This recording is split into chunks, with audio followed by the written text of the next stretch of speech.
Hey guys, how are you all? Welcome back to my channel. Today we will see what if Naruto betrayed and gains the power of Kyuubi Team 7 bashing. If you enjoy, then please like, share and do comments. A large dragon flew through the sky. It had a thick body, large wings, a long neck, a long tail, and a mouth full of razor-sharp teeth. Its scales were a bright silver and its eyes were a deep gold. It had a deep scowl of anger on its face. It had witnessed the betrayal of the blonde boy by his team.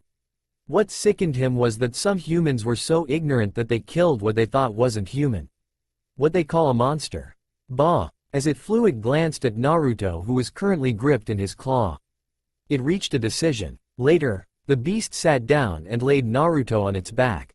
Its golden eyes shined as it looked at the boy. It saw the Kyuubi inside Naruto's body. It guessed that was the reason his team betrayed him and why his wound healed so fast.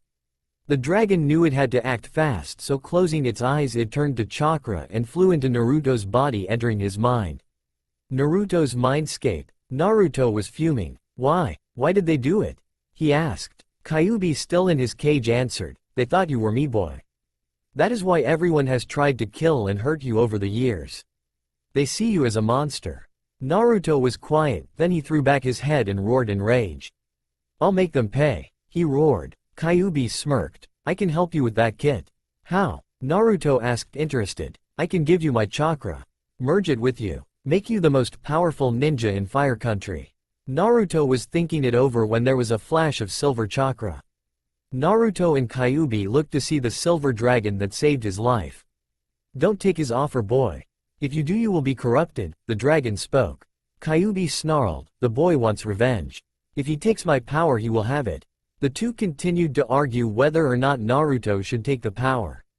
That is until said boy had enough. "Hey," he yelled, getting the attention of both monsters. "I think we can reach a compromise," Naruto said in a much calmer voice. Both listened, interested in what it was. "Why don't you both merge your chakra with me?" Both the creatures looked at each other as Naruto continued. "That way I can get the power of two creatures and I won't be corrupted." It was quiet until the dragon broke the silence. "He has a point." Kyuubi nodded and they both faced Naruto.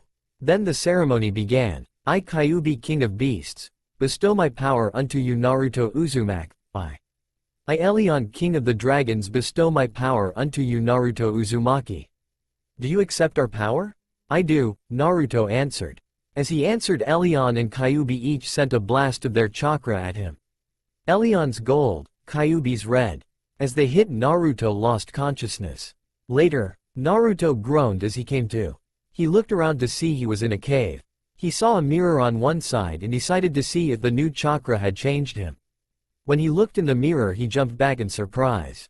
He was 2 inches taller, making him as tall as Sasuke. He was also slightly more muscular. He noticed his eyes had changed. They were still blue, but they had a line of silver around the iris and the pupil was slit. He looked down at his arms to find a red fox tattoo on his right arm and a silver dragon on his left. Naruto smiled at his new self, then realized his clothes were too tight. He looked around to see a new thing of clothes neatly folded. A black shirt with a fire symbol on the chest, black jean shorts and sandals. There was an orange vest with Crimson Fox and Shining Dragon stitched in kanji on the back. After he put on his new clothes, he left the cave. As he left the cave, he saw 2 swords crossed in the mouth of the cave. One was gold with a straight blade, a wide hilt that was curved upward on the sides, and a dragon head on the bottom of the handle. The second was red and straight like the first, only the hilt had 2 fang-shaped spikes coming out the top of the hilt. Naruto smirked and took hold of each one with the corresponding tattoo on his arms. As he did, he felt a sudden surge of power through his body. As the sensation faded and he placed the swords in a sheaths that appeared on his back, he laughed. "Get ready, you traitors," he said to no one in particular, "cause it's payback time." With that said, he set off toward Wave at a speed that rivaled Might Guy. In Tazuna's village, Team 7 was currently training, or Sasuke was training, and Sakura was just staring. Meanwhile, Naruto watched, annoyed that he was on a team of such idiots. Naruto was about to come out and get revenge when he saw something that caught his eye. He saw Teams 8 and 10. "What the heck are they doing here?" he thought. "They must be here for backup," said in Naruto's mind. Naruto growled angrily. This really makes things harder. Naruto, said Elion, I know a way to split them up and to get back your former team. Draw your swords and focus our chakra into them. Naruto did just that, and as it did there was a flash. As it faded, Naruto saw two men holding the corresponding sword. The man holding Elion's sword was tall, pale, had white hair and piercing blue eyes. He wore all white and had Dragon King in kanji tattooed on his arm. The one holding Kyuubi's was almost twin to the other man, except he wore all black and had Beast Lord on his arm. Plus a long scar on his left eye. Naruto didn't need a degree to know who they were. Elion and Kyuubi. In the human flesh, said Elion. Elion and Kyuubi made their way over to the two training teams. The first one who noticed was Kiba, since he could smell them. Who are you? He growled at the two newcomers. They didn't answer. Kyuubi walked up to Kurenai and whispered something into her ear. Elion just looked at Kakashi. So you're the famous copy ninja, huh? He asked, getting a nod from said ninja. How disappointing. Kakashi just stared at him. What? You copied almost every technique in your arsenal. You're just a lazy fool who trains a worthless Uchiha. Hey, Sakura screeched. You can't talk about Sasuke like that. He's better than you two ever will be. Kyuubi glared at her. He's a spoiled brat with a god complex. The only one who actually had talent on this team was that blonde kid. Really? Kiba asked, hearing that part. Elion smirked. Yeah, he always held up a mask to hide his true strength. And he never really liked the pink banshee over there. The Hyuga girl had a special place in his heart. Hinata turned red hearing that Naruto had feelings for her. Kiba noticed this and silently growled, since he had a crush on Hinata ever since the academy. Huh, Sasuke laughed, that Dobi would never have been stronger than me.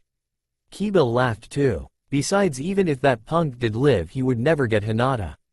She's my girl. Hinata's eyes narrowed at that declaration, as did Kurenai. Shino's face remained stoic, but you could hear a slight buzzing. Meaning he was annoyed. Kyuubi smiled slightly. Well then, why don't you put your money where your mouth is? As soon as he said this, the two started to glow with chakra. Soon they both turned to chakra completely and flew into the sky, swords in tow. The two converged in the sky on a figure which flew down at them. As it landed, it formed a massive crater. As the smoke cleared, it revealed a figure some of them never thought they would see again. Naruto. Hinata yelled out as she ran up and hugged him tight. Upon realizing what she was doing, she let go, blushing extremely. The blush only got worse as Naruto hugged her. Unfortunately, Kiba had to ruin the moment. Get off of my Hinata. He growled, charging only to run into a wall of bugs. Naruto smiled. Thank you, Shino. You're welcome. How are you alive? Asked a shocked and slightly nervous Kakashi. I had help, Naruto answered. Sasuke was eyeing his swords. Where did you get those swords, Dobi? None of your business. The answer of course got Sakura angry. How dare you not tell him? He's better than you, Baka, so tell him. Naruto looked her in the eyes and, to everyone's surprise, punched her right in the face. Naruto looked at the setting sun. So, what's for dinner? Later, the teams, Naruto, and a still unconscious Sakura arrived at Tazuna's house. They were met with the sight of Tsunami, Tazuna's daughter, cooking some really good-looking stuff. She noticed Naruto. Oh, who is this? She asked in a sweet voice. Naruto held out his hand. Naruto Uzumaki. Nice to meet you. Tsunami shook his hand. At this time Tazuna walked in. As soon as he saw Naruto, he freaked out. Ghost, he screamed. Tsunami stared at her father. What do you mean, Dad? That kid was the one that the silver-haired guy's team betrayed and killed. Almost instantly all eyes were on Kakashi and his team, who were sweating bullets. Kurenai had fire in her eyes. You are so dead when we get back to Konoha. She growled. After things calmed down and everyone had gotten the explanation of how Naruto was betrayed, killed and had been healed, they sat down to eat, and a small boy in a fisherman's hat joined them. They all sat and ate in silence until the boy decided to speak up. Why do you try so hard? He asked. Everyone stared at him. You just come in here without a scratch on you, and we've been suffering all our lives. Why don't you just leave now? Inari, gasped Tsunami. Kid, Naruto said slowly, you don't know the meaning of pain.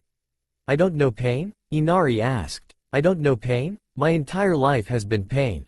That demon Gato forced this suffering on all our lives.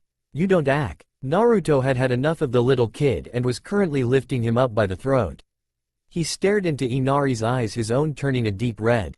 "You know nothing of demons or suffering, boy," Naruto said in a dark voice. He dropped Inari to the floor and stormed out the door. Everyone was surprised. Naruto had never really had a bad temper before. "What was that about?" asked Inari as he got up. Kakashi sighed. "I guess you should know." He told them of Naruto's life, how he was treated, and what the people of the village did to him. When he was done, he looked around to see the reactions. Hinata, Kurenai, and Tsunami were crying, and the guys all looked angry. Except Shino, who had a stoic expression on his face but a tear running down his cheek. The only one not reacting was Sasuke. Sakura, however, broke out laughing. Like anyone cares about that loser. He got everything he deserved. She laughed maniacally. She suddenly stopped as she felt a large amount of killing intent directed at her from everyone except Sasuke. "Sensei, why are you mad?" she asked her angered sensei. "Because," he answered, "I thought about it. If he really was the monster that the villagers kept saying he was, whenever they beat him the village would have been destroyed by now." "But you betrayed him," said a surprised Tazuna. Kakashi hung his head in shame. "One of the council members paid me to kill him on the mission. I needed the money, so I didn't have a choice. I'd apologize to him, but I don't think he'll listen." "I could," said a voice. Everyone turned to see Naruto in the doorway smiling. "And I do forgive you, Kakashi-sensei," he said, holding out his hand. Kakashi smiled and shook it. "Well," Kakashi said, getting up, "get to bed everyone, tomorrow we continue training." Naruto woke up the next morning feeling refreshed and having a good feeling. He walked downstairs to see the others had left. "Darn, how late did I sleep in?" he asked. "A few hours," Tsunami answered. Naruto washed up, grabbed his clothes and vamoosed. He found the teams in a field a mile from the bridge Tazuna was building. When everyone saw him, he saw some were a little annoyed. Sakura, however, just walked up and started screaming. "You idiot," she screeched, "what the heck took you so long? You made Sasuke waste time waiting for you." She drew back her arm and slammed her fist into his jaw. She turned satisfied when she felt a strong hand on her shoulder. It spun her around just in time for Naruto to slam his fist into her face. The force of the blow sent her flying. She broke through a few trees and splashed down into the lake. Naruto smiled slightly and walked up to his sensei. "Sensei, I'm going to have to leave for a while," he said, shocking everyone. Sasuke smirked. "What, lose your nerve, loser?" He laughed arrogantly but shut up when Naruto sent a wave of killing intent at him. "Why do you have to go, Naruto?" asked Kakashi. "Let's just say, there's going to be a family reunion," Naruto answered as he turned and left. Kakashi had a feeling he was going to be hurting when he got back.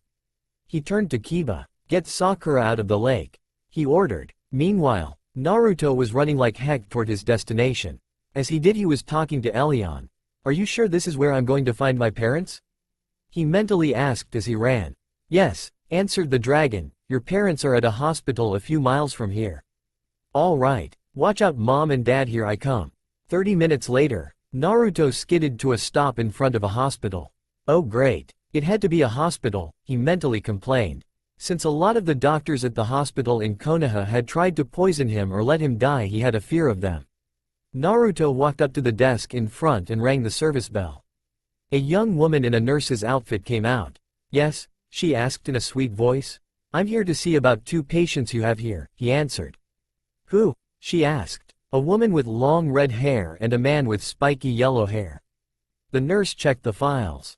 "Room 201. Naruto went up the elevator and down the hall until he found the room. He walked in to see a woman with fiery red hair and a man with spiky yellow hair. The woman's chart had the name Kushina Uzumaki and man's had Minato Namikaze. Naruto smirked and drew his swords. Perfect healing jutsu. Piercing sun. He fired a bright glow at the two. As the glow faded, the two started to wake up. Kushina got up and looked at Naruto. "Naruto?" she asked in a shaking voice. Naruto nodded. She shot out of bed and nearly crushed him in a tight hug. "Naruto, my baby boy." Naruto was trying to get his mom off before he lost consciousness from lack of air. Minato had woken up a few minutes ago and looked at his son. "Good to see you, son," he said, smiling. Kushina let go and smiled. "So what brings you here?" she asked. Naruto told them about the mission he was on. How his team betrayed him but how Kakashi had tried to make things right. Minato was angry but he was willing to forgive him. Unfortunately his wife was going to beat him into the ground when he got a hold of him. He also told them about the Kyuubi and Elion. Both were in shock that their son had such power. After that Naruto left so they could get dressed and leave. When they came out Minato had on long black jeans, and orange shirt with a white trench coat with red flames. Kushina had tight Anbu pants and a loose shirt that showed off nothing. As they left Minato asked something that had been on his mind. So Naruto, how has the village treated you? Naruto looked at his dad. Dad, you intended for the village to treat me as a hero, right? Minato nodded. I've had more beatings than a naughty child. More attempts on my life than a politician, and the list goes on. Minato scowled and Kushina looked ready to go berserk on the next person that looked at her. When they calmed down they headed back for Tazuna's village. A few hours later, the family entered the village and headed for Taswana's house. When they got there they found the door broken in. They rushed inside to see Tsunami and Inari on the floor at sword point by two thugs. Back off or the girl and the brat die, said the first. The second just stared. Naruto walked forward. The thug raised his sword but he didn't get a chance to bring it down since Minato had appeared behind him in a flash of gold and brought his heel down on his skull. The second was pinned to the wall by a flurry of kunai from Kushina. What are you doing here? Naruto asked in a menacing voice. We're sent here by Gato to use the bridge builder's kid and grandson as bargaining chips. He said in a visibly shaken voice. Naruto knocked him out by bashing his head with the side of his sword. Then he shot out of the room toward the bridge. Minato laughed, ha ha ha. That's my boy. Then he shot out along with his wife after their son. At the bridge, the teams had seen better days. They were currently surrounded by thick mist courtesy of Zabuza. Sakura, Hinata and Shino were all guarding Tazuna. Actually, Hinata and Shino were guarding him. Sakura had abandoned her post and was currently outside a dome of ice. Mirror Haku made begging Sasuke to be safe. Typical. In the dome Sasuke was having trouble standing. Kiba was unconscious next to him filled with senbon needles. Sasuke used him as a human shield to protect himself. Haku was extremely disappointed at that. Zabuza was going 1-on-2 with Kakashi and Kurenai. The mist was keeping Kakashi from using his Sharingan and Kurenai from using her Genjutsu. As all hope seemed lost, two figures entered the mist. One went to the dome of ice mirrors and shattered each one, and when Haku came out knocked her out cold. The second figure drove towards Zabuza and beat him like a drum. Kakashi could have sworn he'd seen them somewhere before. So the old swordsman failed, huh? Said a new voice. Those who were conscious turned to see a short old man in a tux with a cane with an army of thugs behind him. Guess you can't hire good help these days. Kill them but keep the girls around. They look like they could be fun. Almost as soon as he said that a voice yelled, dragon style, burning dragon. As the voice faded a large dragon made entirely of golden flames appeared. It swooped down on the mercenaries. When the flames faded there weren't even ashes left. At that moment the mist faded and everyone who was awake gasped in shock. Naruto stood with one of his sword alit with gold fire with the thought deceased fourth Hokage and his wife. Sensei. Kakashi got out in a visibly shaken voice. Kakashi, said Minato, I'd run if I were you.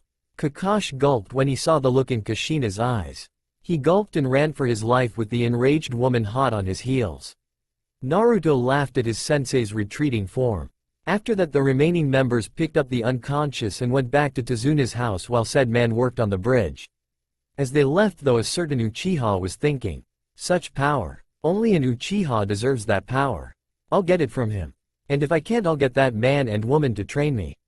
Naruto and the rest of the teams were at Tazuna's house resting up and healing.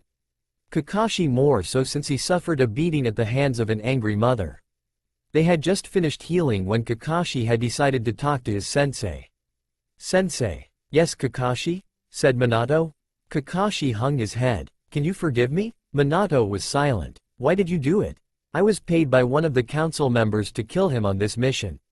After I did I felt an incredible guilt on my heart. Around that time I realized the mistake I made when I did. All I could do was pray for my soul and hope that Kami would have mercy on my soul. Kakashi, Minato said after a few moments of silence. Yes? You are forgiven. Meanwhile, A revived Haku and Zabuza were waking up to find themselves on a couch and under the eye of the blonde kid. "You!" Zabuza yelled out in surprise, "but how the copy ninja killed you?" Naruto chuckled. "I had some help from some powerful." "What do you want?" asked a slightly unnerved Haku. "Are you to come back with us? Join the Hidden Leaf Village and become ninja there. Leave behind this lifestyle." Both of them were shocked. They were being offered a new home and a chance to live in peace. They accepted eagerly. Naruto smiled as he left. That is until he ran into a certain emo punk and a pink-haired banshee. "Dobi," Sasuke ordered, "give me your power now." "Not happening, Teme," he answered. "What?" Sakura screamed. "Why won't you give him that power? He deserves it more than you do, you baka." She shot her fist forward to hit him in the face only for him to catch it and then lift her into the air and smash her head into the wall. Naruto faced the Uchiha, his eyes glowing red. "You won't get this power?" he growled, making Sasuke move slowly away. The next day, the teens along with the missing nin were starting home. As they crossed the bridge home, Minato caught sight of a plaque that read, "Inspired by the one who returned hope to this place. The Great Naruto Bridge." They all walked toward home till they reached the gate to Konoha. The guard at the gate were going to stop them to get Haku and Zabuza, but they stopped dead when they saw Minato and Kushina. They made their way through the village, getting stares from everyone who were shocked to see missing ninja in the village and to see the fourth alive. They reached the Hokage's office and the old man was shocked to see Minato alive. "Minato, glad to see you, Ak," he started, but was picked up by an angry father. "You said he would be safe," growled the thought-dead Hokage. "Minato, I tried to do something but I couldn't. The council had my hands behind my back.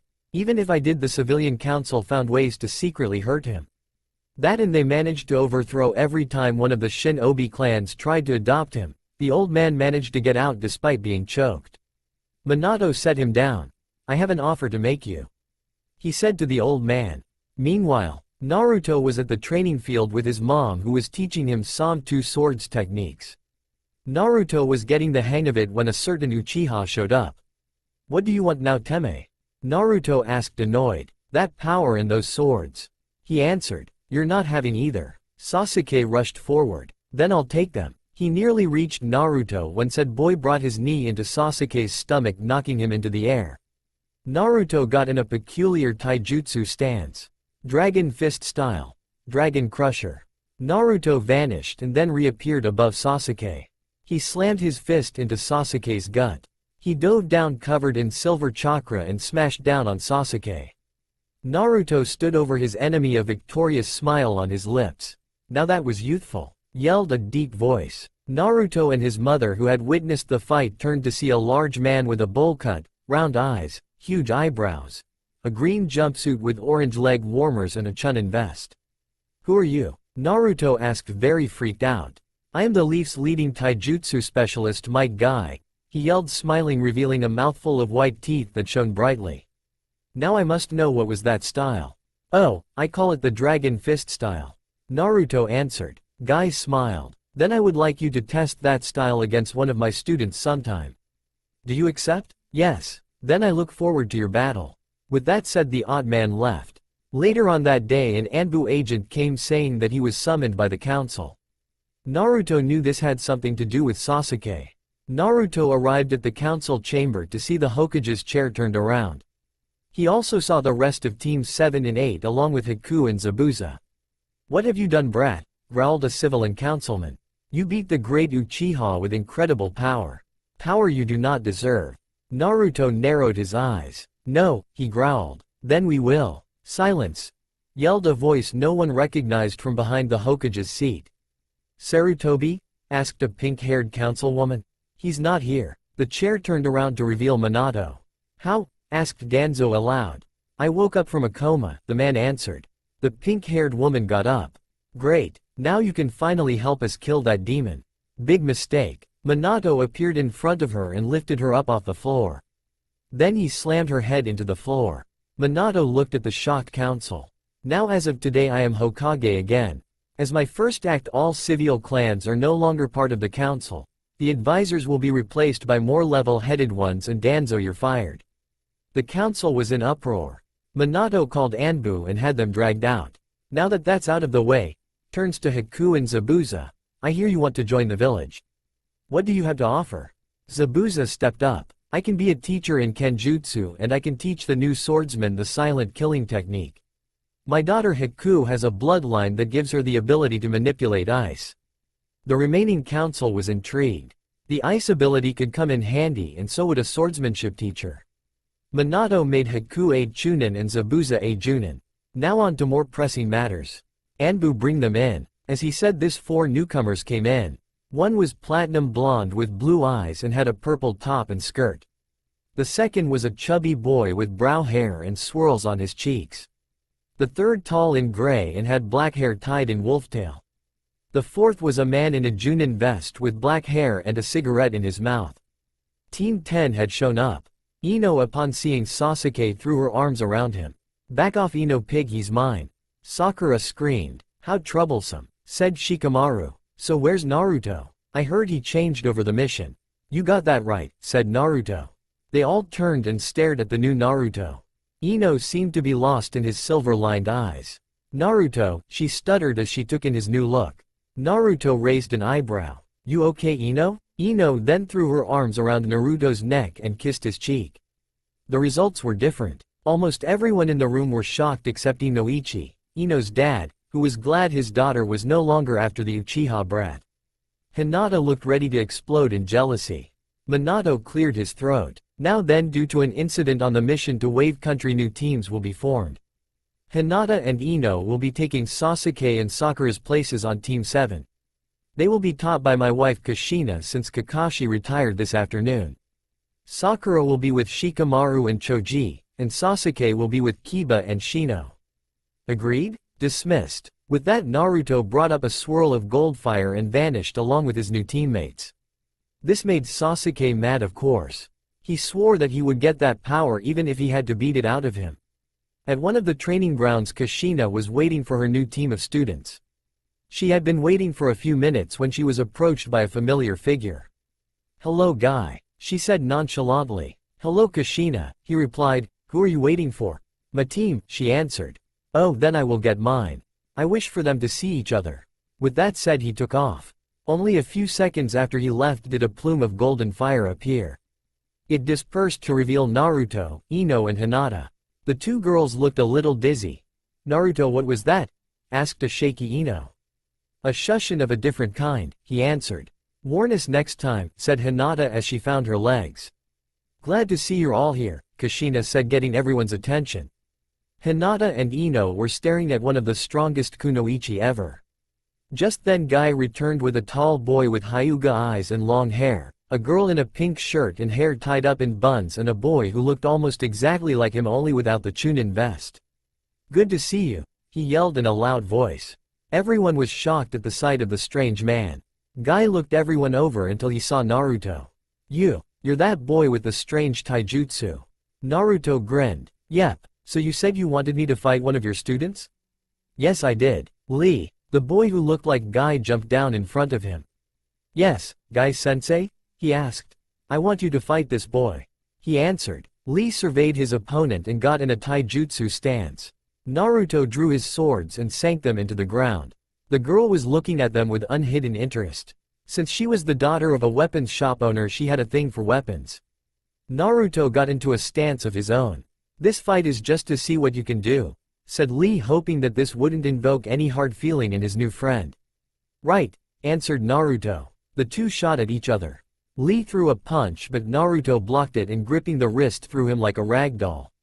Naruto got into stance, Dragon Claw style, Dragon Barrage. Naruto took off and uppercut Lee into the air. Naruto then formed shadow clones and flew up in the air. As they flew above them, they covered themselves in silver chakra. They drove downward and each slammed a fist into Lee's gut. The force of the blows sent Lee into the ground, forming a crater. As the smoke cleared, Lee was found out cold. Lee's team was shocked. This kid had just beaten one of their best members in less than 2 minutes. Well, Guy said, breaking the silence, Naruto wins. Hinata and Ino had hearts in their eyes and Kushina had a look of pride. Naruto grabbed his swords and put them in their sheaths. At this moment the girl in pink came up to him. Hi, I'm 1010. Naruto. I was wondering, where did you get those swords? she asked. They were given to me by friends. Naruto said honestly. The other Hyuga was looking at Hinata with a look of contempt in his eyes. Naruto noticed this and sent a glare of his own at him. As Guy and his team left, Naruto faced his two teammates. Okay, let's get down to the chase, he said, taking out his swords. Who is starting first? I'll go first, said Hinata. With that, the training got underway. Meanwhile, at another training ground, Minato was seeing if he was weak after being in a coma for 12 years. He formed a Rasengan and slammed it into a dummy.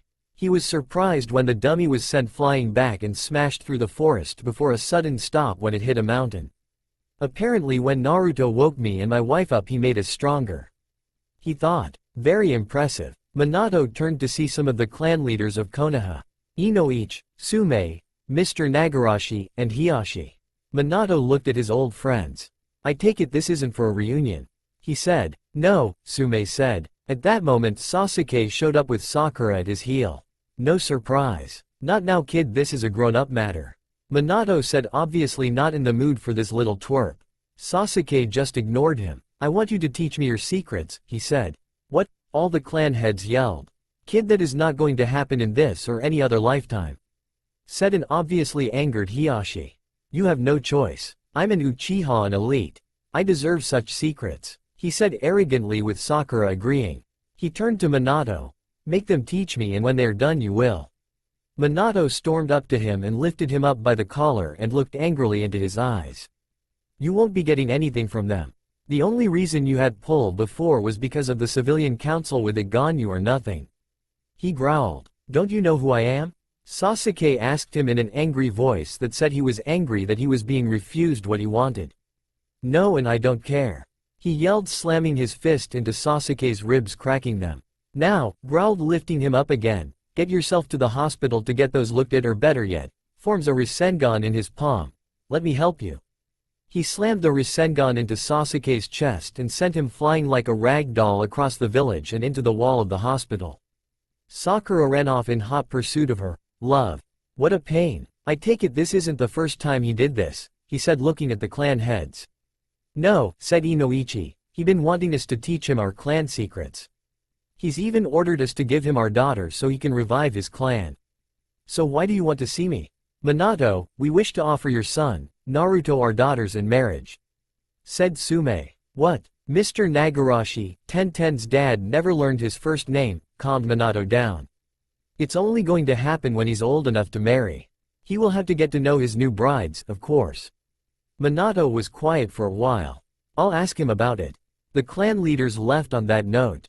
Naruto, your life just got complicated, he thought once they were gone. Naruto was heading home to his apartment when he found a small note from his dad. Naruto, meet me at the Namikaze compound, we need to talk. Love, Dad. Naruto put the note up and sped toward the clan district. When he got there, his jaw nearly came dislocated. The place was huge. It had a large courtyard with a massive mansion in the back. He could see a garden, a bathhouse, a dojo, and a whole bunch of other buildings. The gate in front of the courtyard was tall and made of cast iron. It had the Namikaze symbol in the middle of the door. Naruto walked inside of the building and found his dad sitting at the table. What's going on, Pop? He asked, seeing a troubled look on his face. Naruto, I need to talk to you about something. His dad sat down and listened.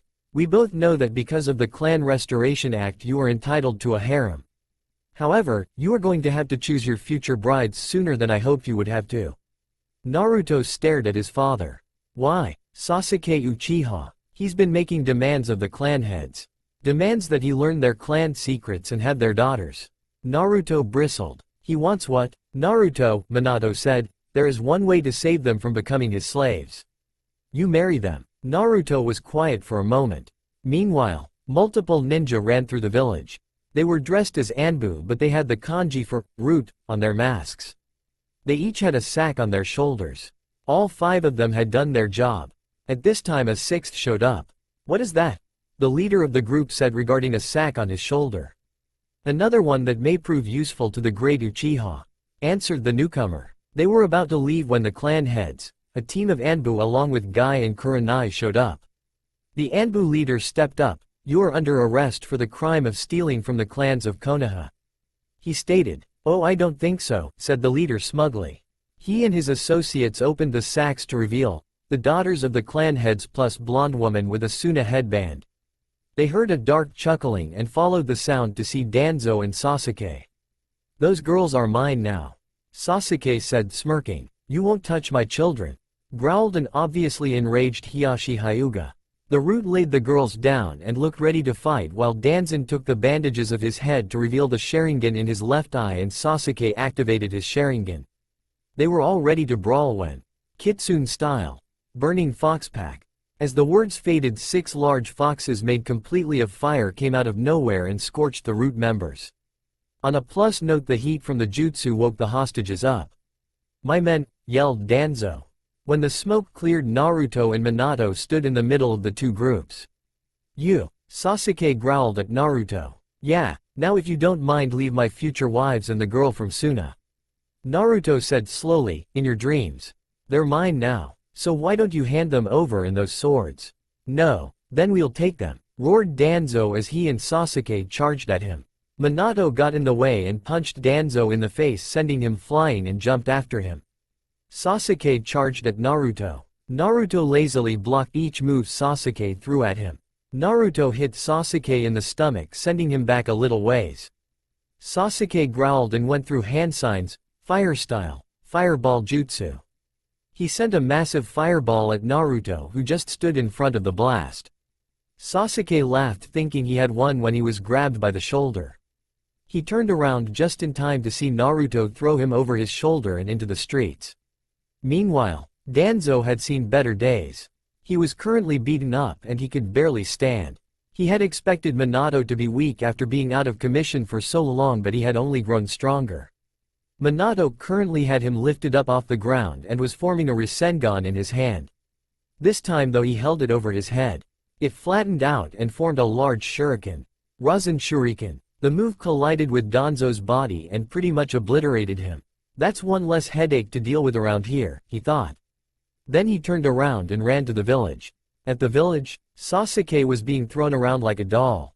He was racked with pain and he couldn't hardly stand. Naruto walked slowly toward him. The fight had woken up some of the villagers and some were shocked that the class Dobi was beating up a prodigy. "You can't beat me?" Sasuke panted. Naruto just drew back his fist. Dragon style. Dragon fist. Think Dragon Fist from Dragon Ball GT, only silver. Naruto's fist glowed a bright silver before it released a Chinese dragon made entirely of silver chakra. The attack collided with Sasuke's body and he screamed in pain. Sasuke's body fell limp and he lost consciousness. One of the villagers growled, "How dare you strike the great Uchiha?" He rushed forward until Minato appeared in front of him. Some of the villagers grinned, thinking the demon would finally be executed. Minato glared at the man, then he picked the man up and throwing him into a nearby wall. The villagers stared, not believing that the demon of Konoha was just saved by their hero. Ignoring the stares of shocked onlookers, the two teleported. They appeared back on the hill where they found everyone waiting.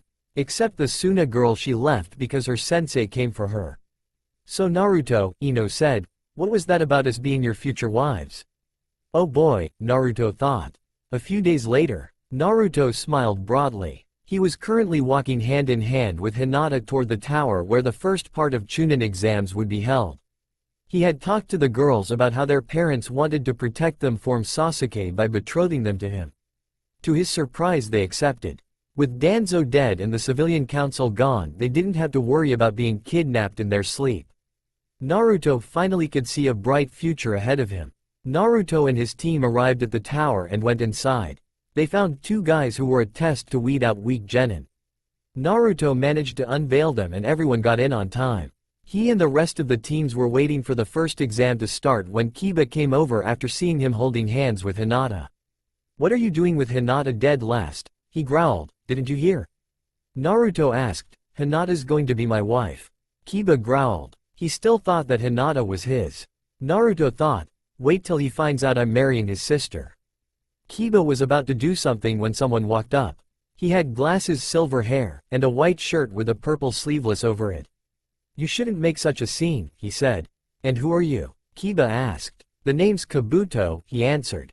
At that moment the Shino and a banged-up Sasuke showed up. Naruto was wondering how he healed so fast. He figured it was an Uchiha-loving nurse at the hospital. Kabuto continued, I have info on just about every ninja here.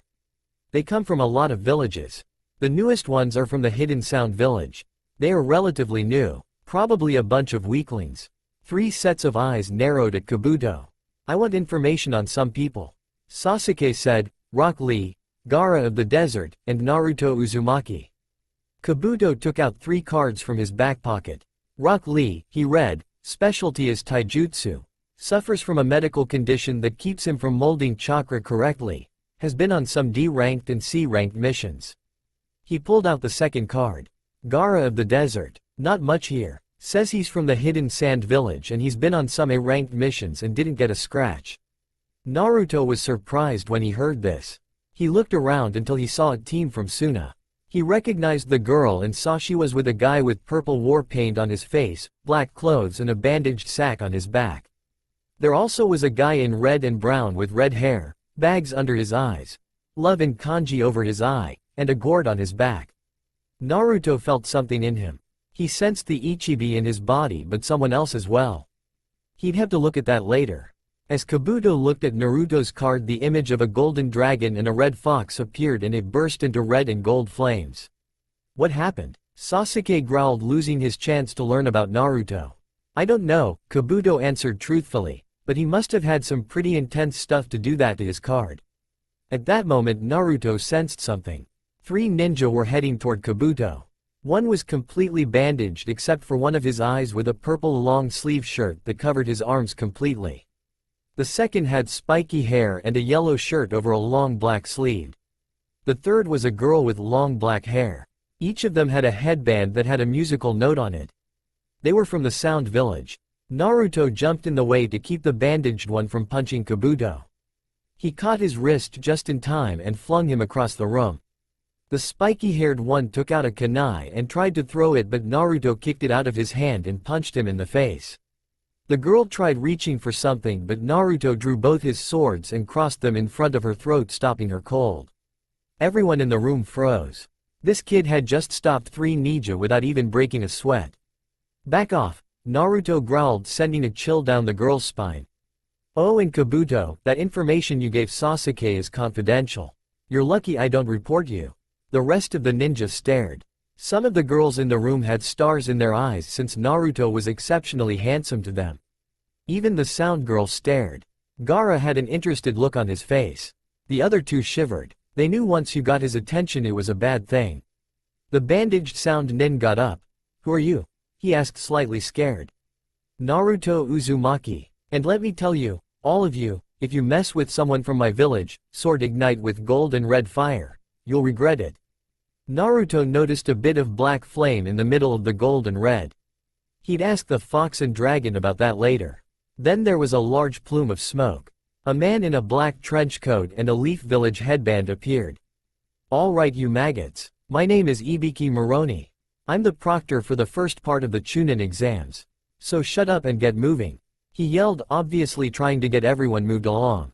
The teams all filed into a room with a chalkboard and a desk at the front of the room. Everyone took a seat and waited for the proctor to start. The rules for the first exam are simple, he stated. You have to take a written test. There are only 10 questions. You are given 9 questions on the paper. The final question will be revealed in the final hour. If you are caught cheating, you will be disqualified along with your team.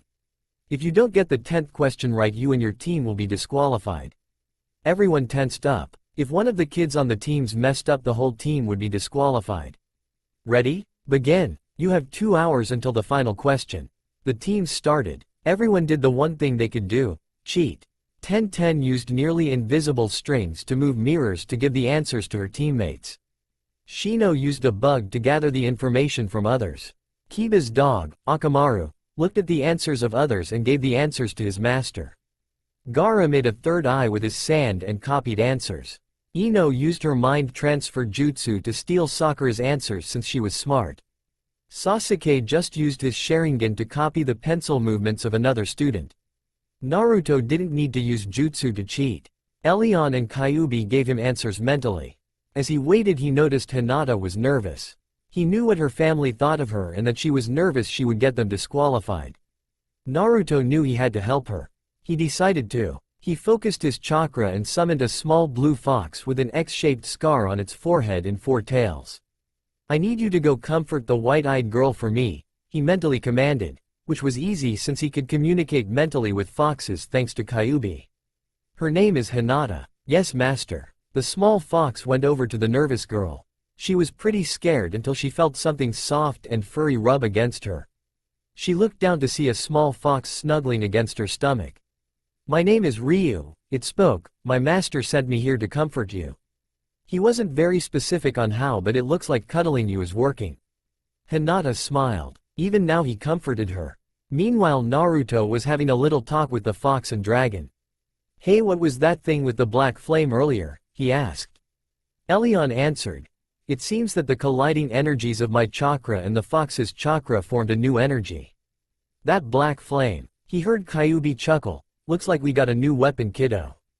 As the hours rolled by, more and more teams were eliminated. The only left so far were the Konoha teams, a grass team, the Suna group, the sound team and 2 rain teams. "Okay," yelled Ibiki, "the final question shall be given, but you have another option." Everyone listened. "You can ignore it, but if you do you will be eliminated, but your team will continue. Those of you who want to back out now raise your hand." No one did anything. The only person who raised his head was Naruto. "You want to back out?" "Yeah, those who put themselves before the mission are scum, but those who will sacrifice his team for the mission are worse. That is what I live by. I can give up, but my team will go on." Everyone seemed to take Naruto's words to heart. Ibiki smirked. "In that case, I'd like to say to everyone in this room, you pass." Everyone's jaws nearly hit the floor. "What?" Tamari yelled. "The point of this exam was to see if you could gather information without getting caught. Getting information is an important part of the mission. But if you give the mission up just to save your own skin, you don't deserve to be alive." He took off his headband to reveal a large amount of scars and puncture wounds on his head. "I learned that years ago. Good luck in the next part of the exam, you're gonna need it." At that moment something burst through the window. As the smoke cleared, it revealed Zabuza and a woman. She had purple hair tied up to where it looked like a pineapple. She had on an orange skirt, a brown trench coat with a fishnet shirt. "All right, you maggots," she yelled, "my name is Anko Mitarashi, this is Zabuza Momochi. We're the proctors for the second part of the exam." Zabuza just crossed his arms and gave everyone a death look that scared everyone except Naruto. "All right," Zabuza growled, "meet us tomorrow at noon for the second half at the training fields." With that they vanished. The next day, Naruto was a little nervous. It was a few hours till the second part of the Chunin exams and he had been called by Anbu to the tower for the first. As he entered he saw Ibiki along with his father and a team of Anbu. "What's up?" he asked as he entered. "We have a concern," Minato said.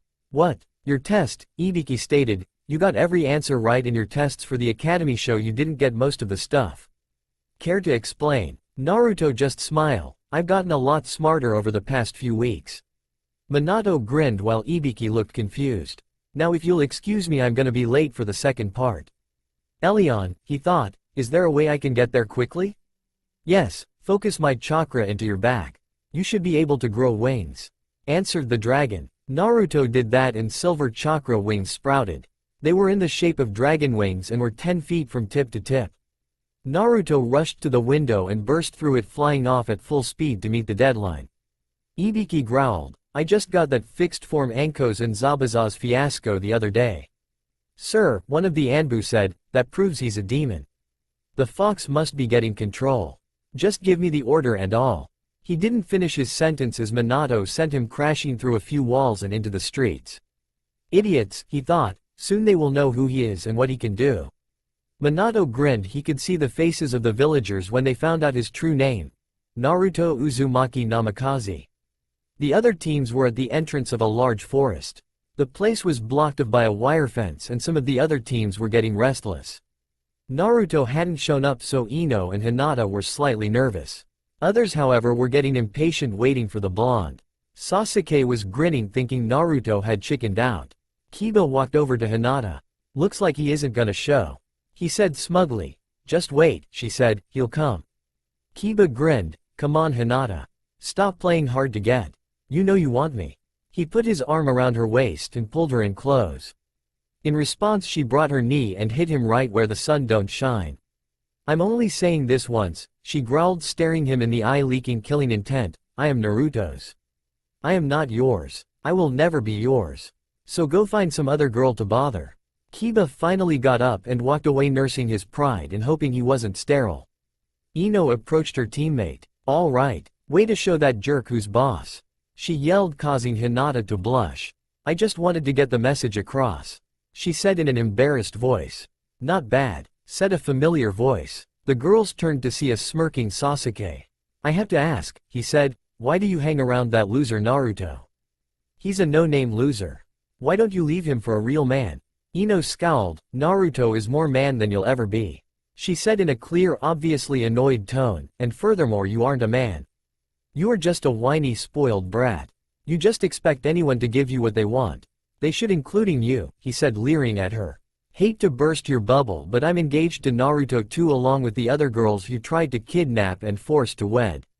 So you can't have me. Sasuke scowled. Then I'll take you. He reached out to grab her but was intercepted by a massive silver claw. The force of the blow sent him flying into a tree. Everyone looked at the source of the noise to see a dragon made of silver chakra. I threw back its head and roared in anger. Then it vanished, Naruto in its place. So, he said nonchalantly, what did I miss? 10 minutes later, the teams stood at separate gates of the forest. The Forest of Death, Anko called it. They had to get a scroll from another team under a time limit of 3 days. The hard part was that they didn't know what kind of scroll the other teams had, so you had to go on instinct and pray that you got lucky. Plus you had to deal with whatever the heck lived in this place, so good luck with that. As soon as the clock struck noon, Naruto, Ino and Hinata shot off into the woods. As did all of the other teams. Naruto and his team stopped a few feet in and started to plan. So, Naruto stated, what are we going to do? We need to find someone with a heaven scroll to go with our earth scroll. Ino stating the obvious, maybe we can find one of the other teams from the village because I don't want to fight someone from here. Yeah, said Hinata, agreeing. At that moment there was a loud explosion. All 3 of them ran for it. They followed the sound to find Sasuke, Kiba, Shino, Sakura, Shikamaru and Choji going up against a grass nin. She was tall, pale and had long black hair. Sasuke was on the ground holding a spot on his neck where a strange mark was starting to grow. Naruto narrowed his eyes, but then he heard Kyuubi snarl. That's him, growled the fox. What's up, big guy? Naruto asked. Kyuubi growled again. Kid, do you know why I attacked the village? I lived on Earth for years until I came to my home to find my mate and my pups murdered. A leaf ninja headband was there, so I went there to get revenge. The headband smelled of snake, and so does this guy. That is no grass ninja, that is Orochimaru. As soon as Naruto heard that, his blood started to boil. He knew this guy was a traitor. He turned to Hinata and whistled. As soon as he did, Ryu crawled out of Hinata's jacket. Apparently Hinata didn't want the little fellow to leave. Ryu, go get the cage and a lot of anbu, he ordered. Ryu nodded slightly and ran off. Kyuubi snarled again. Kid, I want to get back at this guy for what he did to my family. You can set me free from the seal, but it will only last until that snake is dead. Drive my sword into the ground and say, Kyuubi, awake from the dreamless sleep. Naruto smirked and ran forward into the fray before him. Orochimaru, still in his disguise, faced him. Well, look what we have here. Drop the act, you snake-faced freak. I know who you are, Orochimaru. Orochimaru smirked slightly and in a poof of smoke took his real form. He was tall, pale and had long black hair. He chuckled. So you think you can beat me, little boy? He licked his lips with an extra long tongue. Naruto chuckled this time. Who said I would kick your butt? He drew Kyuubi's sword and drove it into the ground, then he stepped back and said, Kyuubi, awake from the dreamless sleep. As soon as those words left his lips, the sword let out a burst of red chakra. It swirled around and then focused on point behind the sword. What is this power? Orochimaru thought as the chakra burst. When the smoke cleared, it revealed a man. He was tall and muscular, covered head to toe in black armor. The helmet had 2 curved iron horns coming out of the sides like the devil. When his eyes opened, they glowed like burning embers. The human Kyuubi looked at Orochimaru and chuckled darkly, then he grabbed the sword by the hilt and raised it up and yelled, I'm back. Meanwhile, Minato was having a discussion with the other clan heads at the Nara compound. They were discussing when Minato would reveal Naruto to be his son. Just as things were coming to a close, something shot through the window. All of them looked ready to fight when they saw it was just a blue four-tailed fox. Shikamaru's dad, don't know his name either, was about to say something when his wife showed up. "Honey, what's going?" she started to ask when she saw the fox. "Aw, so cute." She picked it and started crushing it in a killer hug. "Could you let go of me, please?" Ryu managed to get out. This made her scream and drop the little fellow. "It talks, how can it talk? That isn't possible, is it?" "Easy," Minato stated, trying to calm the woman down. "His name is Ryu. He's one of Naruto's summons." He turned to the small fox. "What's going on?" he asked. "We have a little problem." Meanwhile, Orochimaru could have sworn this was a nightmare. He was standing face to face with the Kyuubi himself. If it weren't for the fact that he was standing in front of kids, he would start shaking. "So you overgrown rattler," the demon growled, "you ready to die?" The snake chuckled, "You will be the one dying." With that said, Orochimaru lunged at Kyuubi. The demon blocked his punch and sent him flying with a kick to the stomach. Kyuubi laughed and raced after him, grabbing him by the throat and dragging him off to where they could fight in peace. "Whoa," was all Shikamaru could say. The rest of the guys, except Naruto, were in complete shock. "What just happened?" asked Sakura after the initial shock wore off. Naruto summoned a demonic-looking man with his sword and he just dragged the snake man off into the forest to fight him. Sakura stared at him and then at Naruto, who just shrugged. "You get used to it," was all Naruto said. Meanwhile, in another part of the forest, Orochimaru was thrown into a tree by Kyuubi. The snake couldn't believe it, he was actually scared. He grinned viciously. "That power. If I can absorb his body, I can truly become a god." Hunger for power at its finest, folks. Orochimaru reached into his mouth and pulled out the Nasingi. He charged at Kyuubi, who blocked it with his own sword. Kyuubi then jumped up and brought it down on the Nasingi. The result was the sword being split in two. Orochimaru knew he had to call them. "To me, sound Ninja 5. As he finished those words, 5 ninjas showed up. A fat guy, a red-headed woman, a guy with 4 arms, a guy with a second body coming out of his back, and an albino guy with a dagger made of bone. Kyuubi grinned under his helmet. "Now you're making it interesting. Back with the teams." Naruto was wondering what was taking Kyuubi so long. He was about to see if he could help him when he sensed a powerful energy surge. He and everyone else faced it to see Sasuke giving off purple chakra.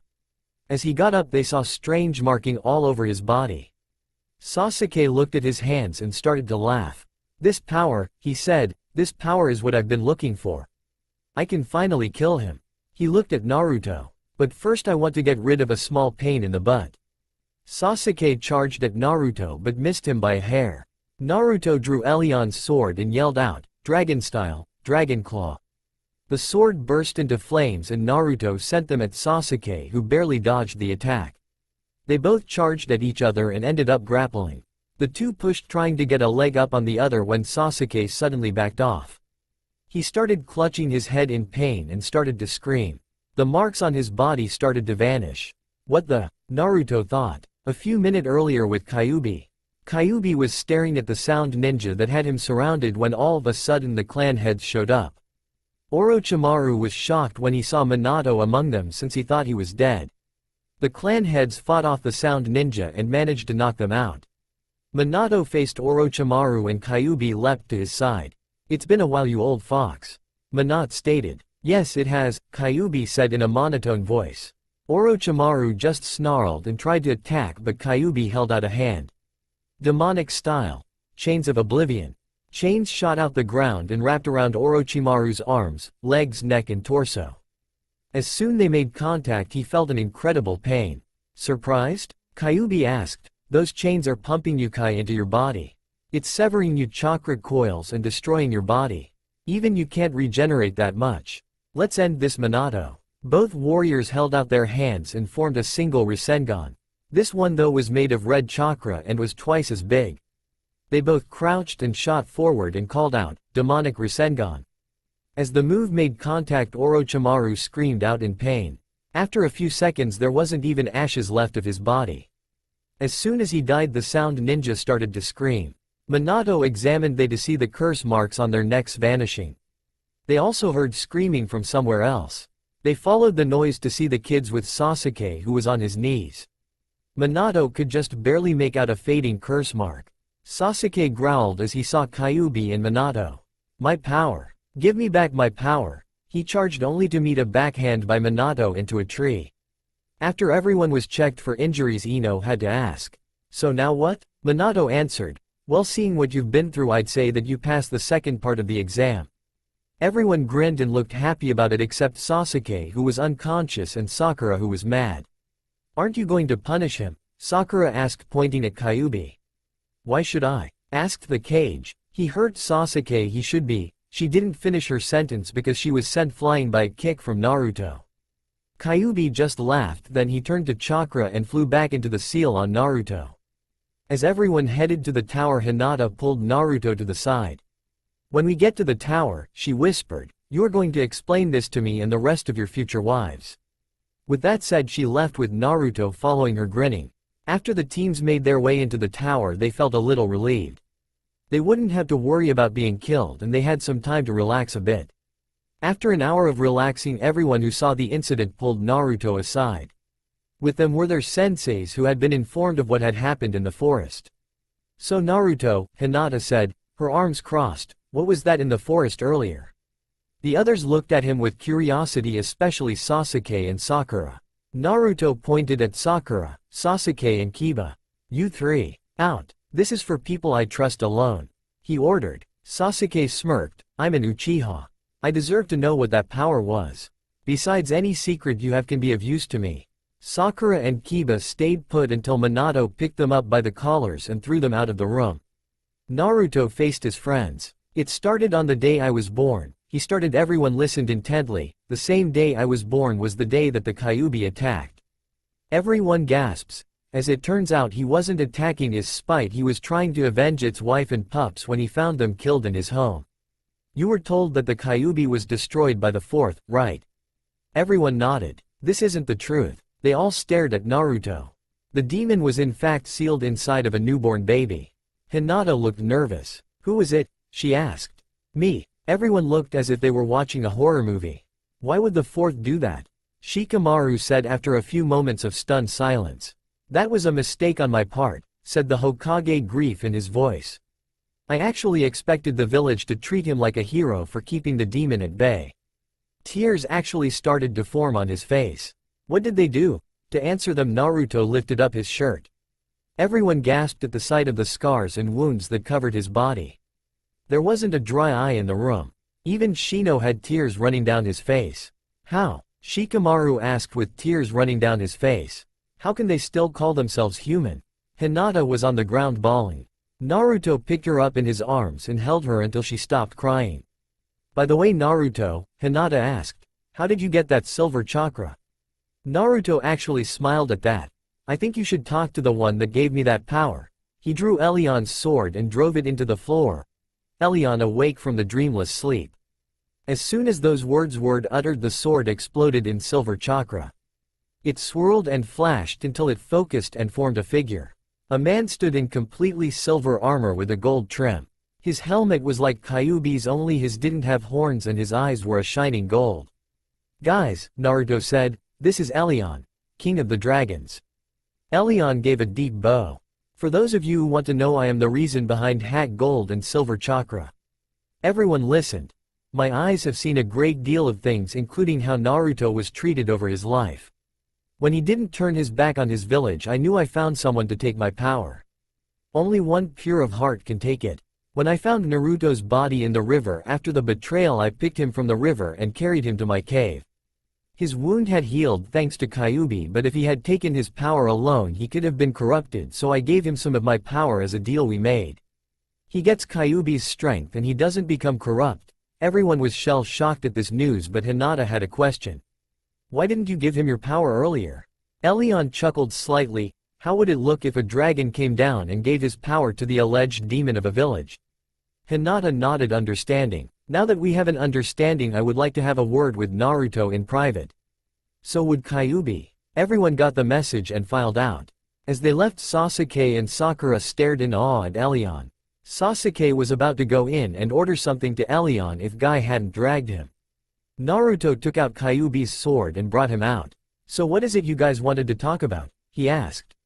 Elion had a serious look in his golden eyes. "Naruto, when you accepted our power you got more than you thought." Naruto looked at his ally. "When you accepted our power you also got a dojutsu from us both." Naruto's eyes went wide. "I got a what from both of you?" he asked, yelled. "Calm yourself, kid," Kyuubi said, trying to calm the kid down. After a few minutes Naruto was calm enough to ask something. "So what are they and what can they do?" Both Elion and Kyuubi grinned. "Well," Kyuubi started, "mine is the Kitsune eye. Your eye will turn red like it does when you're angry, but this is more of a flame red and it will change shades like a lava lamp and the pupil will be orange. With it you can cast a powerful genjutsu. This kind can lead to the death of a person if the jutsu is strong enough." Naruto had to admit he was impressed. "So what is yours?" he asked Elion. "Mine," he responded, "is the dragon eye. Your iris will turn a bright green with a silver slit pupil and the whites will turn gold. You will also have 3 stars in the iris, also silver. This dojutsu will allow you to copy any move you see, from ninjutsu to taijutsu to kikii genkai." Naruto was in disbelief. Powerful genjutsus and the ability to copy any technique? Man, this was just getting better and better. "Now I suggest you get going, your friends are waiting," Elion said, smiling. The two turned back to chakra and flew back to Naruto. After they merged, Naruto took off toward his friends. As soon as Naruto arrived things got underway. Before they started they found out someone had to quit. In the end Kabuto did. "All right," said the Hokage. Naruto noticed he was with the proctors for the first 2 exams and all the senseis. "Since so many of you have passed the second part of the exam, we will have to have some preliminary rounds before the final part. You will be randomly selected from the computer and your names will be put up on the screen. Those not fighting will be up in the banister to avoid being hurt." After he finished speaking the computer started selecting names. The first was Sakura Haruno vs Ino Yamanaka. Zabuza went down into the arena and called the 2 down. The 2 girls entered the ring and Sakura started mouthing off. "Just give up, Ino pig. Sasuke is mine." Ino chuckled. "You want him? You can have him." Sakura's jaw along with the jaws of her former teammates and sensei hit the floor. "What?" Sakura asked. Ino chuckled again. "I found someone who is actually worth going after. Sasuke is just a spoiled punk who thinks he deserves everything he's been given. He's just a major weakling." Sakura got angry that her love was just insulted. She charged and threw a punch before Zabuza started the match, which of course disqualified her. To her surprise Ino caught it and with the slightest of strength threw her across the room, forming a crater in the opposite wall. Gain, Asuma, and Kurenai looked at Kushina. "What?" she asked. All that was his basic chakra control. They stared at Ino, who had a victorious smile on her face. "Winner. Ino Yamanaka," Zabuza stated. The next set of names were Sasuke's and a Rain Ninja's. When the 2 started fighting Sasuke found out he could drain chakra by touching him. Sasuke actually managed to get the upper hand and used a powerful taijutsu move. Naruto swore he heard Lee growl. "What's up, bushy brow?" he asked. "That," Lee said, "is my taijutsu move." Naruto looked at Sasuke, who now stood over his defeated opponent. The next match was 10-10 against Temari. 10-10 lost because of Temari's wind attacks and ended up getting brought down onto Temari's iron fan. Shikamaru went against Kin from the Sound Village.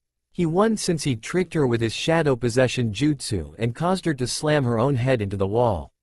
Shino had the pleasure of fighting Zaku. Zaku lost because Shino had plugged up these vents in his arms that let him fire sonic waves. In the process they also destroyed his arms.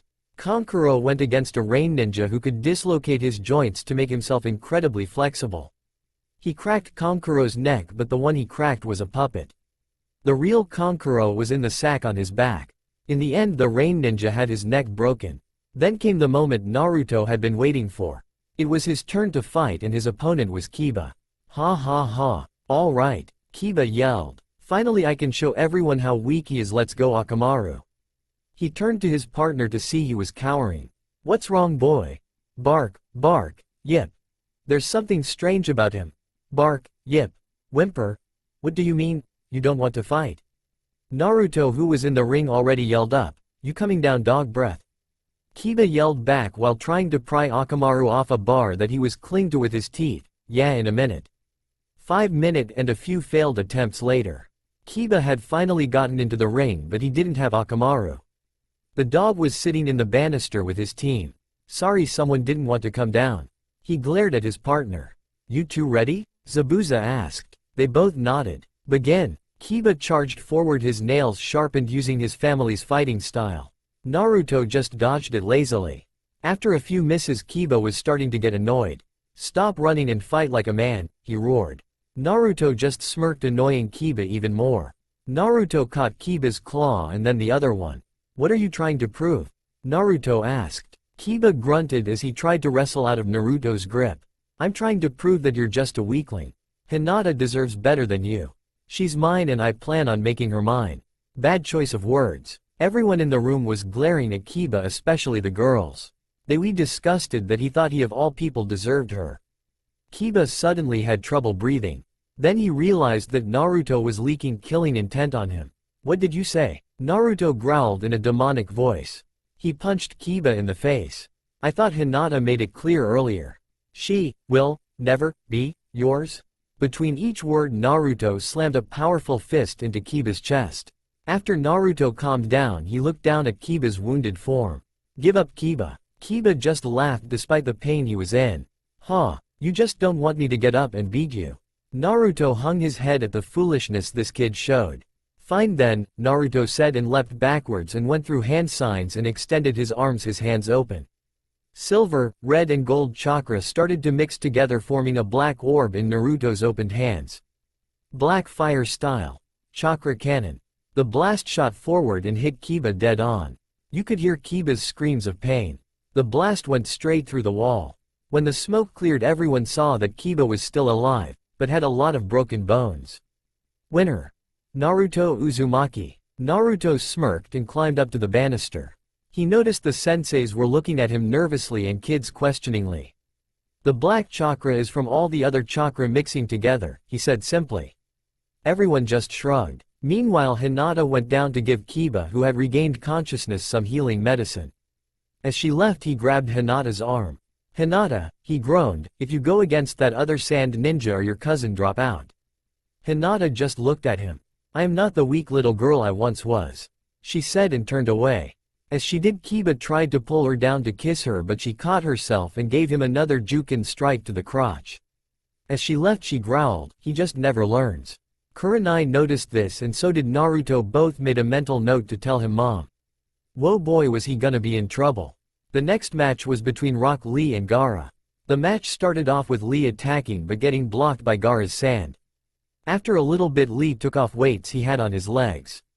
He moved all the faster and managed to get past Gaara's sand, but when he tried a move called the primary lotus, Gaara switched with a sand clone and avoided getting crushed.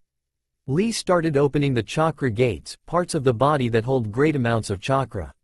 When he did, he had green aura and his skin turned red. He was a blur to all who watched, but he couldn't keep it up. Eventually he became exhausted, especially when he used the hidden lotus, an advanced form of the primary lotus. Gaara survived it and using his sand crushed Lee's arm and leg. He would have been killed if Guy hadn't gotten in the way and saved him. Gaara won by default, and from the looks on everyone's faces they were scared, especially his sensei, brother and sister. The next match was between Hinata and Neji. They both used the Jukin style, but Neji seemed to get more hits in. Soon enough Hinata was coughing up blood. Naruto growled loudly enough for everyone in the banister to hear him. Some of the girls actually seemed jealous. With Hinata she could barely stand. She was scared but still stood up. Why do you get back up? Asked a voice in her head. It was soft and warm like a mother speaking to her child. Why don't you just give up? Hinata groaned as she rose up. I will prove myself to him. I will show him that I am not weak, that I deserve his love. The voice fell silent, then she heard it laugh. I like you, kid. Now let's show him what we can do. The next thing everyone knew, there was a flash of bright blue chakra from Hinata. When it faded, no one saw a change in Hinata until she opened her eyes. Her Byakugan, instead of its regular white, was now a light blue. She took out a scroll from her pocket, bit her thumb and ran it over the scroll. In a puff of smoke she took out a silver lance. Neji didn't see this as a problem. He thought she didn't have any experience with it and that the chakra and her Byakugan change was an illusion. He rushed forward intent on killing her, but in a flash she hit in the stomach with a Jukin strike and drew back her lance, which blew a slight blue and said, "Angel strike." When the move made contact, instead of piercing Neji's gut, it slammed into his stomach, sending him flying across the room. When the smoke cleared, it showed he was unconscious, hurt but unconscious. Everyone was staring at her. "What are you teaching her?" Kurenai asked Kushina. "I taught her to use the lance. I didn't modify her Kake Genkai." Kushina responded. Naruto chuckled. "It's called the Angel Byakugan," he said simply. Everyone stared at him. "Elion told me. He said that it is an ancient version of the Byakugan that has its own jutsu that goes with it, and it's at least 5 times more powerful than the original." Everyone was shocked at the power Hinata held. Naruto, however, was worried. Knowing the Hyuga Council, they were going to try to make her give up those eyes. In the arena, a medical team had arrived to take Neji away, but Hinata stopped them. Neji looked at her, one of his eyes shut in pain. "Are you going to kill me?" he asked. Hinata didn't reply and removed his headband. This showed a green X and markings on his forehead. It was the caged bird seal. The seal, the main branch of the Hyuga, used to control the minor branch. She placed her hand on it and blue chakra flowed through Neji's forehead. Then the seal vanished. As it did, Neji felt a burden lifted off his shoulders. As Hinata turned to leave, Neji called out, "Hinata!" She turned to face him. "Thank you," he said, a smile on his face. She smiled back. The final match was between Dosu and Choji. Dosu called Choji fat, which was a bad idea on his part. Choji used the expansion jutsu to grow to a large size. Then he tucked his head, arms and legs in and rolled forward using the human boulder jutsu. Dosu dodged it easily and Choji crashed into a wall. While he was stuck, Dosu rolled up a long sleeve to reveal a device on his arm. He placed his arm on Choji and flicked it. The result was a sound wave that knocked him out. After Dosu was declared the winner, the fights for the final part of the exams were shown and are as follows. Naruto vs Dosu. Shino vs Kankuro. Temari vs Shikamaru. Gaara vs Sasuke. Hinata vs winner of first match. Naruto eyes bugged out. If he won his match, he would have to fight his love. This stinks, he thought. All right, does everyone remember who you're fighting? Minato asked. Good. Now you have 1 month to prepare for the final part of the exam. Everyone started to head for the door when Minato stopped Naruto. I want to talk to you about something, he said and pulled Naruto off to the side. Naruto was wondering what his dad wanted to talk about. Whatever it was, he hoped it was good. As the teens left, Naruto stood in front of his father. What's up, big man? He asked. Minato looked at his son seriously. Naruto, he said, I think I should let you know that I'll be telling the village who you are come the final part of the exam. I know that some of them will deny it, but they will realize their impudence. Naruto nodded, understanding that it was time for the village to know the real him, his real name. Thanks for letting me know, Pops.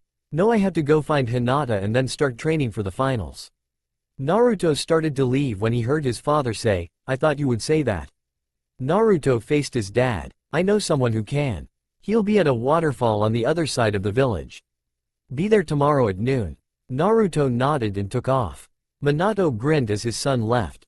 Oh, is he in for a surprise? He thought to himself. Later, Naruto was walking through the streets of Konoha, ignoring the angry glares at him, when he suddenly felt a powerful chakra surge coming from the Hyuga complex. He mentally sighed, yeah, that figures. Naruto took off like a shot toward the complex, knowing full ahead what awaited him. When Naruto arrived at the Hyuga complex, he saw Hinata, her angel Byakugan blazing, surrounded by main and lower branch Hyuga members alike, along with the Hyuga Council. He figured that the lower branch were being controlled by the caged bird seal. After Hinata had released Neji from it, he asked Elion about it. To say he was mad when he found out how they treated the lower branch was an understatement. That was when he noticed 2 things. 1, Hiyashi wasn't there. That was probably how the Hyuga Council was getting away with this. The second thing that was strange was Hinata's appearance. She had a rare look of rage on her face and she had blue chakra wings on her back. Naruto knew from what Elion told him that only happened when a wielder of the angel Byakugan was angry or called on their real power. Naruto quickly intervened and knocked away the branch members. What is the meaning of this? Naruto growled. A Hyuga council member answered him. This does not concern you, demon. Naruto glared at him. If it involves my hime, it becomes my business.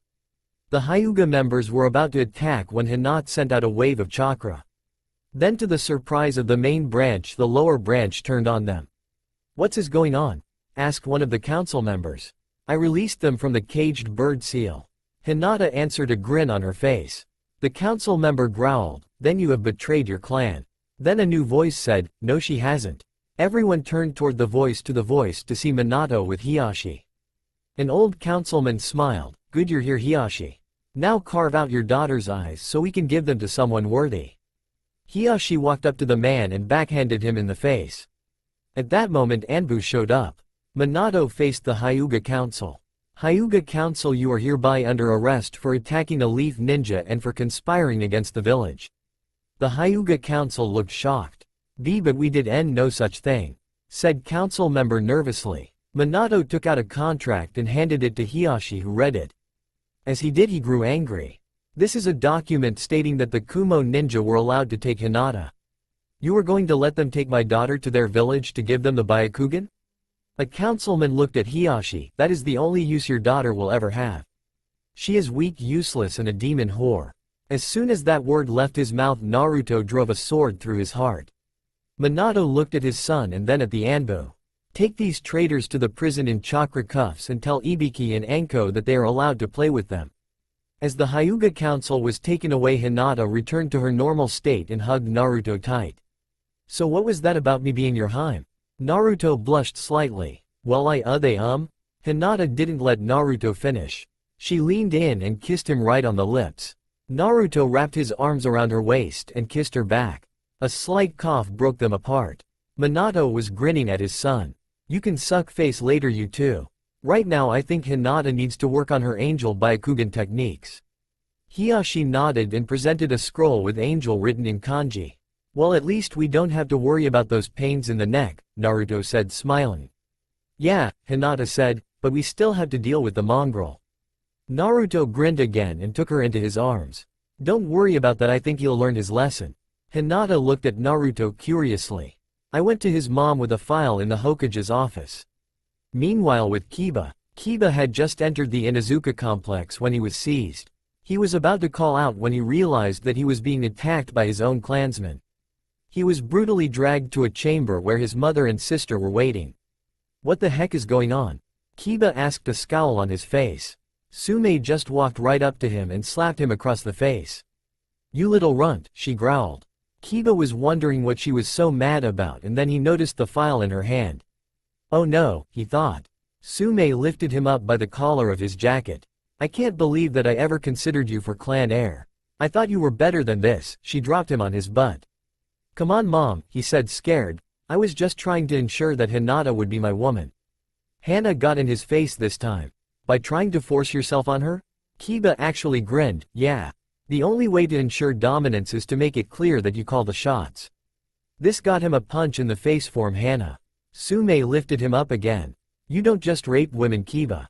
Women have thoughts and feeling too, you know. Kiba actually laughed when his mother said this. You kidding right, all women are good for his cooking, cleaning, and for a month's entertainment. And when a man is done with her, he can just throw her away. Apparently Kiba forgot this was his mother and sister he was talking to. His claim got a low growl from both his mom and sister along with a few others. It was then that Kiba looked around and saw that the ones who captured him were the female members of the clan. It was then that he realized that he was in deep crud. Sume snarled at her so-called child. And you think that you deserve Hinata? She asked, anger still present in her voice. Yeah, Naruto probably only wants her for her money. Plus he is just a no-name baka who has the Hokage's favor. She deserves better than him. Sume raised an eyebrow, and by better you mean you? She asked. Kiba just nodded. She does. He's just some loser. Hana grinned. Maybe, but at least he knows how to treat a woman. Kiba looked at his sister incredulously. How would you know that? He asked.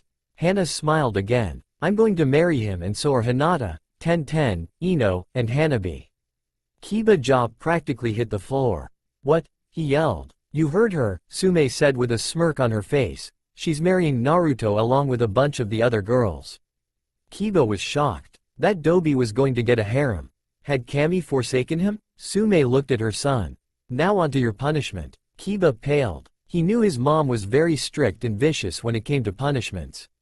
Especially when they were considered perverted. He heard that some guy had peeped on her and ran away. They were in the shower. They say that he lost all his teeth and they had ended his life as a person and as a man. Kiba shivered in fear. For punishment for trying to steal another man's woman you will be beaten for 15 hours. And as punishment for multiple rape attempts you are hereby dropped as clan heir and are now banished from the pack. Kiba looked at his mother horrified as she took out a piece of metal and heated it. Kiba looked around until he saw Akamaru. Akamaru, help me please, he called out. The dog just stood there, then he turned and left the room. Why didn't he help me? Kiba asked his mom, who had just finished heating the metal. He has denounced you as his master and combat partner. She explained, I guess he just got sick of your attitude. She lifted Kiba into the light and brought the metal to his face. As part of the banishment from the clan he would have the marks on his cheeks burned off. Mom, please don't do this, Kiba whimpered, hoping to get a little mercy out of his mother. Sume looked him in the eyes. You are not my son. She pressed the hot metal to Kiba's face. Kiba almost immediately screamed in pain. After his marks were burned she threw him to the ground and the members dragged him out. All the while Kiba was wondering how his life had gone so wrong. Then he realized that Naruto was to blame for this. If he got through this he would kill the blonde. Meanwhile, Naruto was being led through the Namikaze complex by his father and mother. They walked down to the Namikaze library where there were all sorts of scrolls of many sizes. Minato turned to his son. Naruto, he began, I know that you are going to train hard for the final part of the Chunin exams.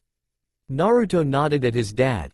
Well, for this part you'll have to keep your enemy guessing, so I'm going to find out your elemental affinity. He handed Naruto a scroll.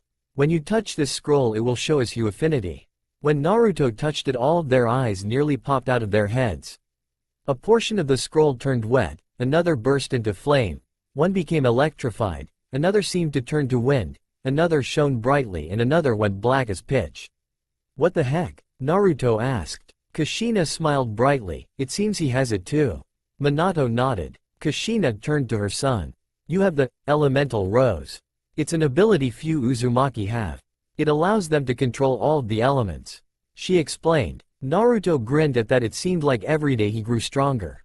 Now son, Minato said, I want you to study all of the elemental just you can find in this library. That will give your first opponent a bit of a surprise when you fight them. Naruto nodded at his dad and set to work. He decided that now of all times was probably a good one to try out the Dragon Eyes copying ability.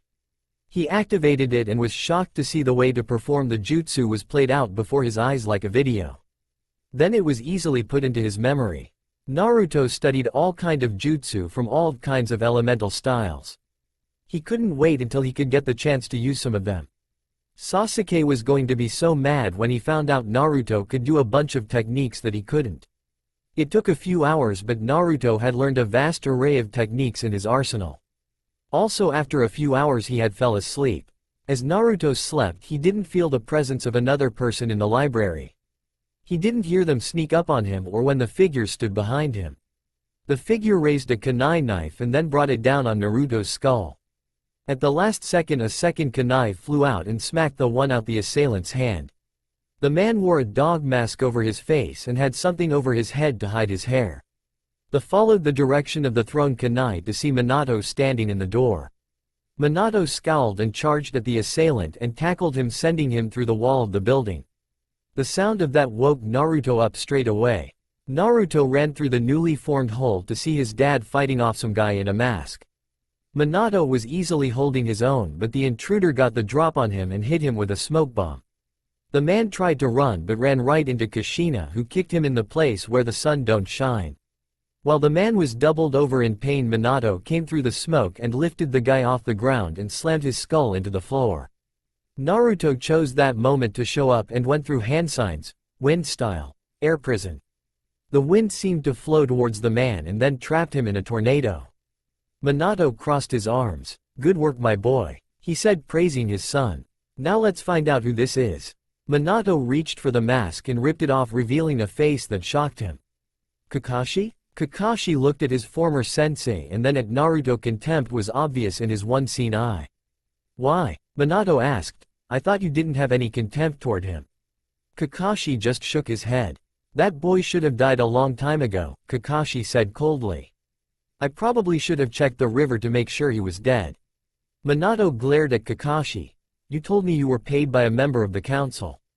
Kakashi shook his head. I lied. I did it on my own accord. I did it because he took you away from me, sensei. I was the only son you ever needed. Minato's eyes narrowed as Kakashi continued. When you came back I was overjoyed because you were alive and that Naruto hadn't taken you away. But he still must die. Minato raised an eyebrow. Why is that? Kakashi looked his sensei in the eye.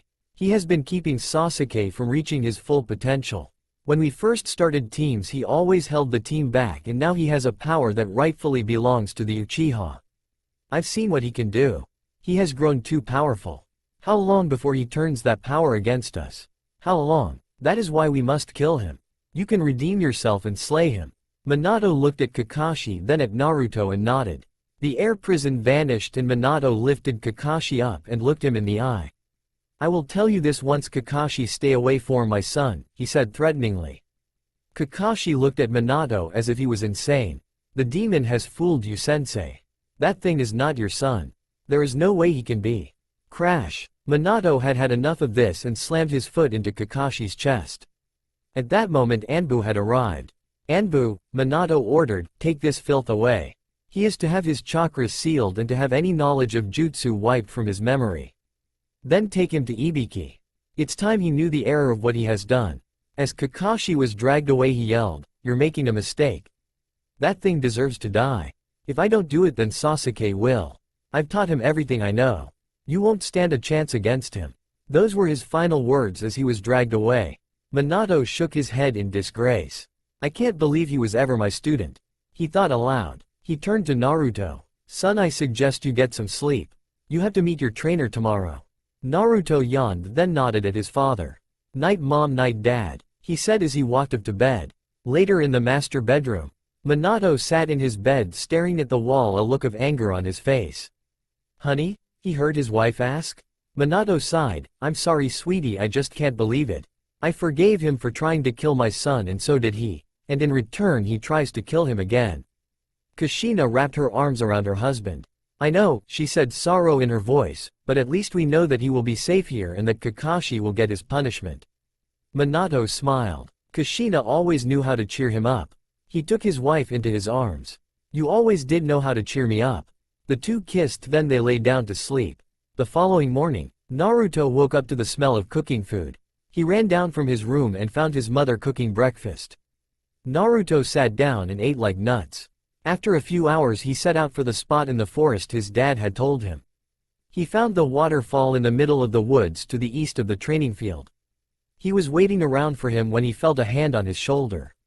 He turned around to see his dad standing behind him. Oh hey Pop, what's up? Minato smiled. I came to see you for your training, he said. Naruto grinned at his old man. Well, I can't wait to meet this guy. I hope he can help me get strong. Minato grinned. Naruto, he said looking at his son, I'm going to train you. Naruto stared at his father like he was nuts. What?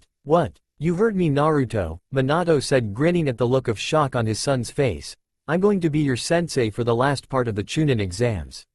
To say Naruto was surprised was an understatement. He couldn't believe this was happening. He was going to be trained by one of the strongest ninja ever to walk the earth. I thought you were going to have someone else train me, Naruto said, still a little surprised. Minato closed his eyes. Well, I was going to have someone else do it, but... Flashback. In the hot spring all the women were enjoying themselves. Unfortunately they didn't notice an old man watching them. Said old man had long white hair and was wearing mostly red with sandals. His name was Jiraiya Toad Sage, self-proclaimed super pervert and Naruto's so-called godfather. He laughed a bit. He was currently getting research for his latest issue of Icha Paradise when he was suddenly grabbed by the back of his shirt. Who dares, he started to say when he saw that the person who picked him up was Minato. Minato looked at his old sensei with disdain. Hello sensei, he said with anger obvious in his tone. Minato, I heard you were still alive. Look, if this is about spying on your honeymoon with Kushina, I'm sorry. Jiraiya blurted out, trying to save his skin. A vein was starting to show up on Minato's forehead. "You did what?" he yelled, getting the attention of the girls in the hot spring. He continued yelling at his sensei. "You spy on my honeymoon, and when you're supposed to be watching my son like I told you to, you go off and peep on the girl's hot spring for your perverted book." By now Jiraiya was sweating bullets. He had a feeling he knew what was coming. "Now Minato, let's be reasonable," he started to say, but Minato wasn't having any of it. He drew back his arm and slammed it into Jiraiya's face. The force of the strike sent him flying into the girl's hot spring. Unfortunately, Kurenai, Anko, Kushina, Hana, and Sume were all in it at the time. You can imagine that they were all mad that they were being peeped on by an old man. Not to mention Kushina was furious that this guy had peeped on her honeymoon. You could hear Jiraiya's screams of pain all the way to the sand village. End flashback. Let's just say he won't be joining us anytime soon. Minato finished with a smirk on his face. "So what are you going to teach me?" Naruto asked with a curious gleam in his eye. All of shock now gone from him. He still had trouble believing he was going to learn the moves of the strongest clan in Konoha. "Well, first I'm going to see what you've learned," Minato said, earning a confused look from Naruto. He sighed. "The file said you barely had any training. I know that you've learned moves from your mother, Kyuubi and Elion. Plus all the jutsu you learned yesterday. I want to see it in action." Naruto nodded at this. "You got it, Pops, but before we do I have to tell you something." Minato looked at his son.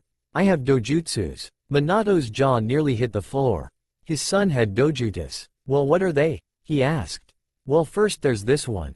Naruto closed his eyes and opened them to reveal a green eye with gold whites, a silver pupil with silver commas in them. "This is called the Dragon's Eye. It has the power to copy any move I see from jutsu to Kekkei Genkei." Minato stared at his son in shock of the power his family had. "Then there is this one." He closed his eyes again and opened them to reveal a red eye with an orange slit pupil, and the whites had turned black. What marveled Minato about this one was that the red kept changing shades like a lava lamp. "This one is called the Kitsune Eye. All it does is imprison someone in a genjutsu. However, the genjutsus this one uses can cause damage to someone." Minato was floored. He had no idea that Elion and Kyuubi had given his son such power. He didn't even know they could create dojutsu. "And the best part," Naruto continued, "is that they can be passed down along with a bit of Kyuubi's or Elion's chakra." Minato once again couldn't speak. By the look of things, Naruto was improving his clan little by little. After the shock wore off, Minato had a look of pride on his face. His son was going to do great things for the village, he just knew it. Now all he had to do was get the ignorant villagers to accept him and convince them he wasn't a demon. Minato smiled. "Well, now that that is out of the way," Minato said, "let's see what you can do with everything you learned." With that said, Minato charged at Naruto. Naruto, however, was ready and caught his father's fist in his hand. Naruto would have thrown him, but Minato caught Naruto's arm with his other hand and threw him across the lake. Naruto managed to catch himself and, focusing chakra into his feet, started to walk on the water. Minato noticed this. "So this is what Kushina's been teaching him," he thought. Minato started to walk on the water as well and ran until he reached Naruto. The two started exchanging blows like crazy until Naruto managed to bash his dad away. When he did, he went through hand signs and called out, "Water style. Water dragon."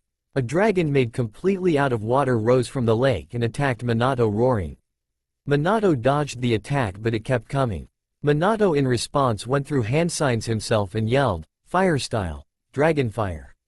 Minato took a deep breath and let out a large torrent of flame. The move evaporated the water dragon. Naruto growled. He knew fighting a cage wouldn't be easy. He charged at Minato again, only this time he drew both Kyuubi's and Elion's swords. He swung both, intent on cutting his father, but Minato dodged the swords at the last second. Naruto tried again and again, but he couldn't hit him. Then Naruto thought of something his mom had taught him. He ran forward, creating 3 shadow clones. The clones jumped up and brought their swords down, while the real Naruto ran forward and yelled, "Crescent Moon Dance." The swords all went through Minato. Naruto thought he had killed his father when he burst into smoke, revealing a mutilated log. Naruto smirked. "He is good," Naruto thought. "Not bad, sonny boy," Minato yelled. Naruto turned to see his father on a tree branch. To master the crescent moon dance at such a young age is very impressive. Naruto smiled at his father's praise. But enough with this. I want to see what other jutsu you learned. Naruto grinned a fox-like grin as he went through hand signs. Wind style. Cleaving wind. Naruto raised both his hands and brought them down, sending a wave of wind that Minato barely managed to dodge in time. After Minato landed on the ground, he turned to see that the tree he was standing on along with a few others had been cut. He smiled and charged at Naruto. This time he just focused chakra into his hands. Naruto did the same and the two got in a grappling contest. Naruto eventually threw his dad up and grabbed his solar plexus. He held on tight and charged for a nearby cliff. The result was Minato being slammed against solid rock. Minato looked at his son, then poofed away into non-existence. Naruto figured that his father was going to pull a trick like that. Naruto looked around until he had, lightning style, lightning burst.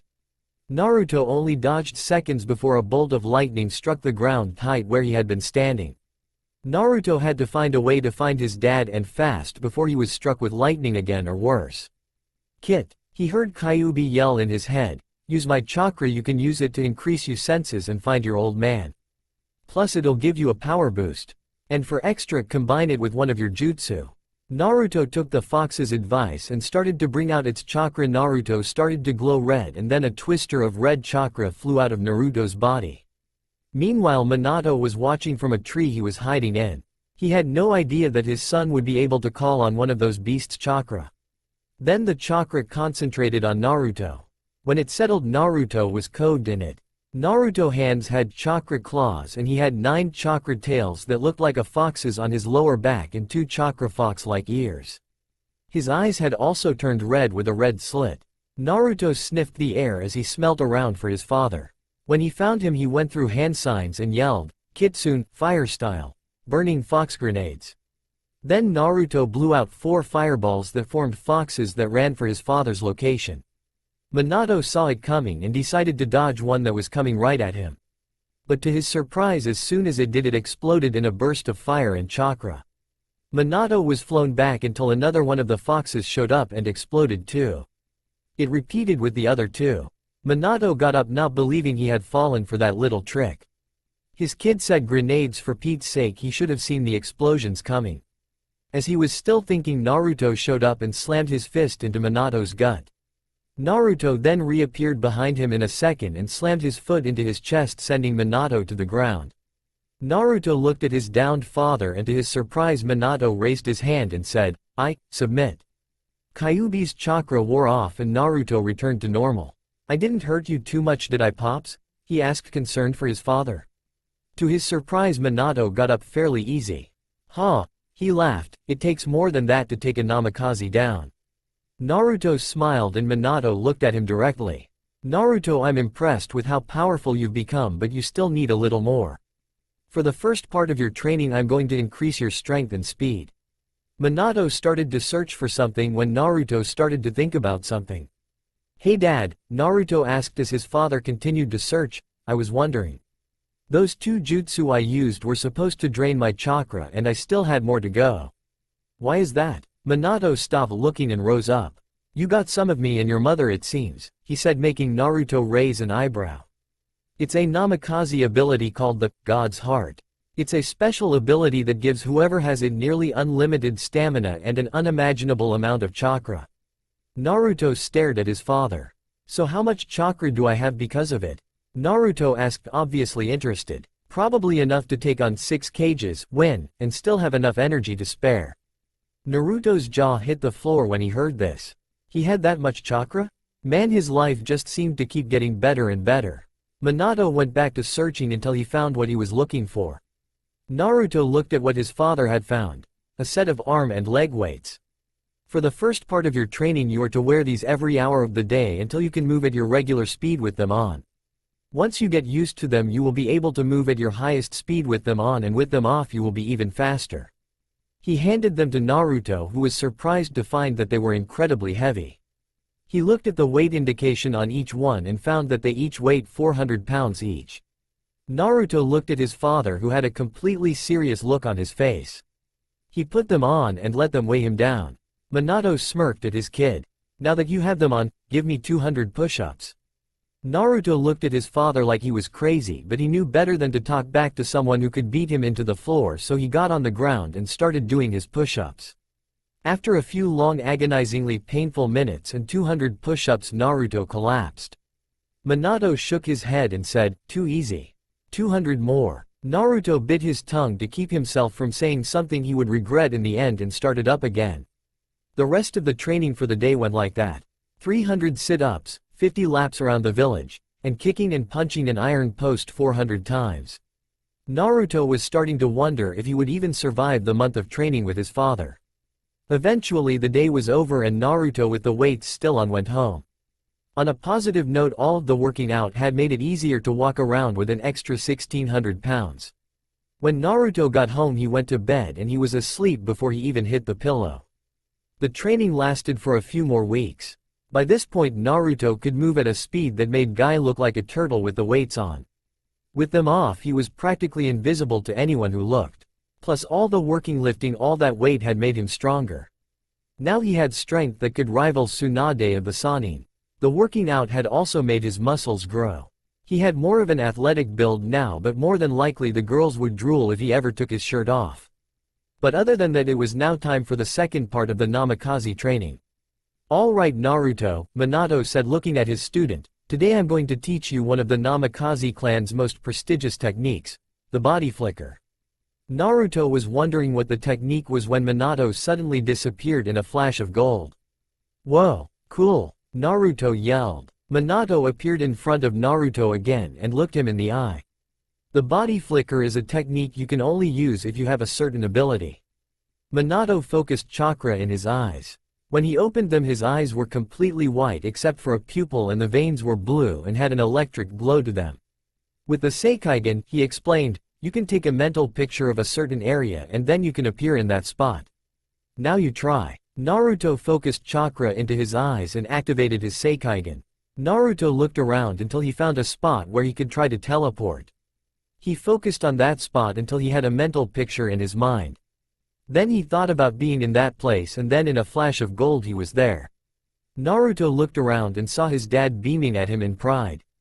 It had taken him a few years to master that move and he had learned it in seconds. My kid is something else, Minato thought. So what are we going to learn now? Naruto asked, but Minato shook his finger. I think you've learned enough for now. Minato said bluntly. But Dad, no buts. Naruto, I still have a few more things to teach you, but I will only do it after the Chunin exams and not a moment sooner. Okay. Minato crossed his arms, showing Naruto that he wasn't fooling. All right, Naruto said, a little disappointed. Minato put his hand on Naruto's shoulder. Why don't you go see Hinata? She'd probably love to see you. Maybe you could ask her out to dinner along with the rest of the girls. That seemed to brighten Naruto up. A date with the girls sounded like a good idea. If he was going to marry them, it may be a good idea to get to know them so he wouldn't make them angry by mistake. Naruto headed out. His first stop, the Hyuga complex. 10 minutes later, Naruto had shown up at the Hyuga complex and was currently looking for Hinata. He found her training with her father in some of the techniques for the angel Byakugan. When Hiyashi noticed Naruto was there, he excused her so the two could talk. What brings you here, Naruto? She asked. Well, Hinata, Naruto said, looking slightly nervous, I was wondering if you would like to go with me and some of the other girls to go get something to eat tonight. Her answer was to wrap her arms around him and nearly crush him in a hug. I'll take that as a yes, Naruto said when she let go. Well, he said after a few minutes of silence, I'm gonna go see if any of the other girls are in. Oh, and would you mind passing this message to Hanabi too? Hinata nodded. With that said, he left and Hinata went to go get Hanabi so she could come too. A few minutes later, Naruto showed up at the Yamanaka flower shop. He walked in to see Ino with her mother tending to the shop. Hey Naruto, Ino said when she noticed him. She walked up to him and kissed his cheek. What's up? I was coming to ask if you wanted to come to dinner with me and the rest of the girls. He said truthfully. Ino smiled. Sure, I'd love to. Good, well, see you tonight, Naruto said calmly and walked out to get Tenten. A few minutes later, Naruto entered the Nagarashi weapons shop. Tenten was working with her dad in the weapons forge when she noticed him in the shop. She walked up and kissed his cheek much like Ino had done. What's up, sweetheart? she asked in a sweet voice. I was wondering if you'd like to go to get something to eat with me and the girls later. Sure, be here at 7, she answered. Naruto nodded at her nonchalantly and left to go get the last person of his company this evening. Provided he could get past her mother. At the Inuzuka complex, Naruto had a slight feeling of nervousness.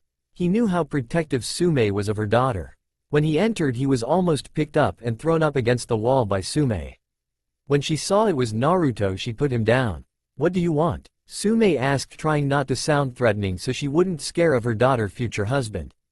Naruto cleared his throat. I was going to ask Hana if she wanted to go out later with me and the girls. Sume grinned. I'll give her the message. But let me tell you, no, if you do anything to harm my daughter I will. Easy Sume, Naruto said, trying to calm her down. I wouldn't do anything to harm a woman. Besides, even if she was interested in that, I would wait until after the wedding and during the honeymoon. Sume happened to smile at that. She was happy that her daughter was betrothed to such a gentleman. She put him down and Naruto hurried home to get ready. He was in for one busy night. Naruto was busy getting ready for his date with the girls. He was wearing a pair of black jeans and a red shirt with a black vest over it to make it look more distinguished. Naruto looked at himself in the mirror and grinned. Dang, I look good, he thought. He glanced at the clock. He had to meet the girls at the restaurant in an hour. As Naruto headed down, his mother stopped him. What's with the outfit, honey? She asked. I got a date with the girls tonight. Naruto answered. Kushina smiled. It was nice that he was going to get to know the girls he was going to be marrying in a few years. She grinned to herself as he left when she realized that she was going to have Minato to herself when he got home from the office. At the Inuzuka complex, Hana glanced at herself in the mirror in her room. She was wearing a black dress that ended just below her knees and had a gold sash from the shoulder to the hip. She glanced at herself and struck a pose. Man, she was glad that her brother was currently in chains in the back of the complex and that her mother couldn't see her right now. She would have a field day with her wearing a dress. As she left to meet Naruto, she got a few strange looks from some of the other members cause she didn't normally wear dresses. She just ignored them, and when she was out of the complex, booked it for the restaurant. At the Yamanaka flower shop. Oh, you look so cute in that, Ino's mother said, clasping her hands together. Ino was in a purple dress with a dark blue sash that went from her hip to her shoulder. That being the only thing that covered her chest. Apparently she wanted to tease Naruto a bit tonight. Thanks, Mom, she said, admiring herself in the mirror. Mrs. Yamanaka turned her around and looked her in the eyes. Now, sweetie, remember, if he tries anything, you aim for the spot that will hurt him the most and call Anbu, Ino finished for her mother. But seriously, Mom, I'm going to be there with other people, so I don't have to worry about him trying anything. Besides, we're on the same team and he hasn't tried anything yet. Her mother sighed and let her go. Ino got out of the shop and headed for the restaurant. At the Nagarashi weapons shop, Ten was looking at herself in a mirror. She had on a silver dress with a golden sash around her waist. Her dad was a little nervous about her going out tonight. He had been a little protective since the kidnapping incident. Her mother managed to convince him to let her go by means that I can't tell you about because it would violate the rating of the story. Ten took one last look before she left, and then she left for the restaurant. At the Hyuga complex, Hinata and Hanabi were both wearing the same colored blue dress, except Hinata's had a green sash and Hanabi's had a white one. Hanabi was a little shocked when she found out that she was going to marry Naruto. Truth be told, she didn't really like him that much at first, but as time went by, when her sister told her about him, he started to grow on her a little bit. She was kind of happy when she found out that he wanted to take all of them out to dinner. This would be her chance to see if he really was the gentleman that Hinata kept saying she was. Hanabi had also grown less stoic. Ever since the Hyuga Council was taken away, the stone-like vision of the Hyuga faded. The mental conditioning on them wore off and they all seemed very different from the way they were. As Hinata and Hanabi left, they both couldn't help but smile. 5 minutes later, all the girls had arrived at the restaurant called the Lotus Bloom. It was one of the most exclusive and expensive restaurants in the district. To be honest, some of them were surprised. They were half expecting it to be at Ichiruka's or some cheap ramen place. Well, don't you all look nice? They all turned to see Naruto standing behind them in his new outfit. They all had to admit that he looked very handsome in it.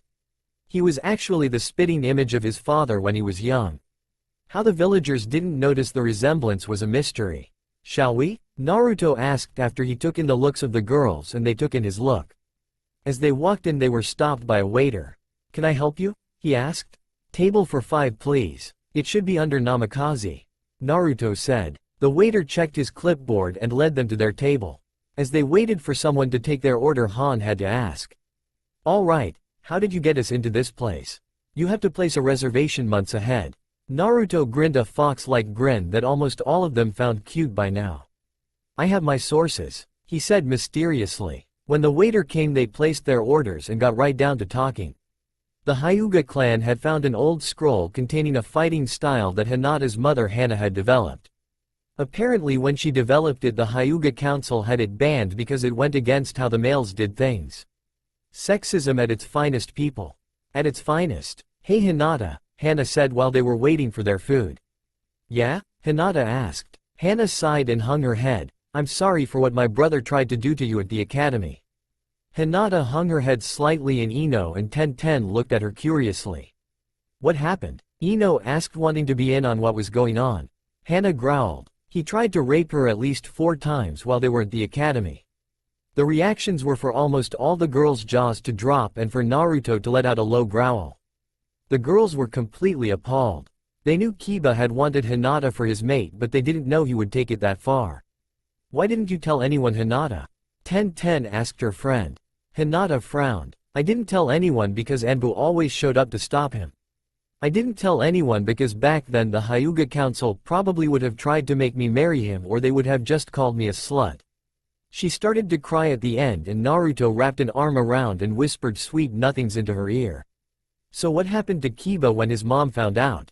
Naruto asked. Hana smirked. "He got a beating for trying to steal Hinata from you so many times and he has been banished from the pack for trying to rape Hinata. Even Akamaru detests him now." Everyone seemed to heave a sigh of relief.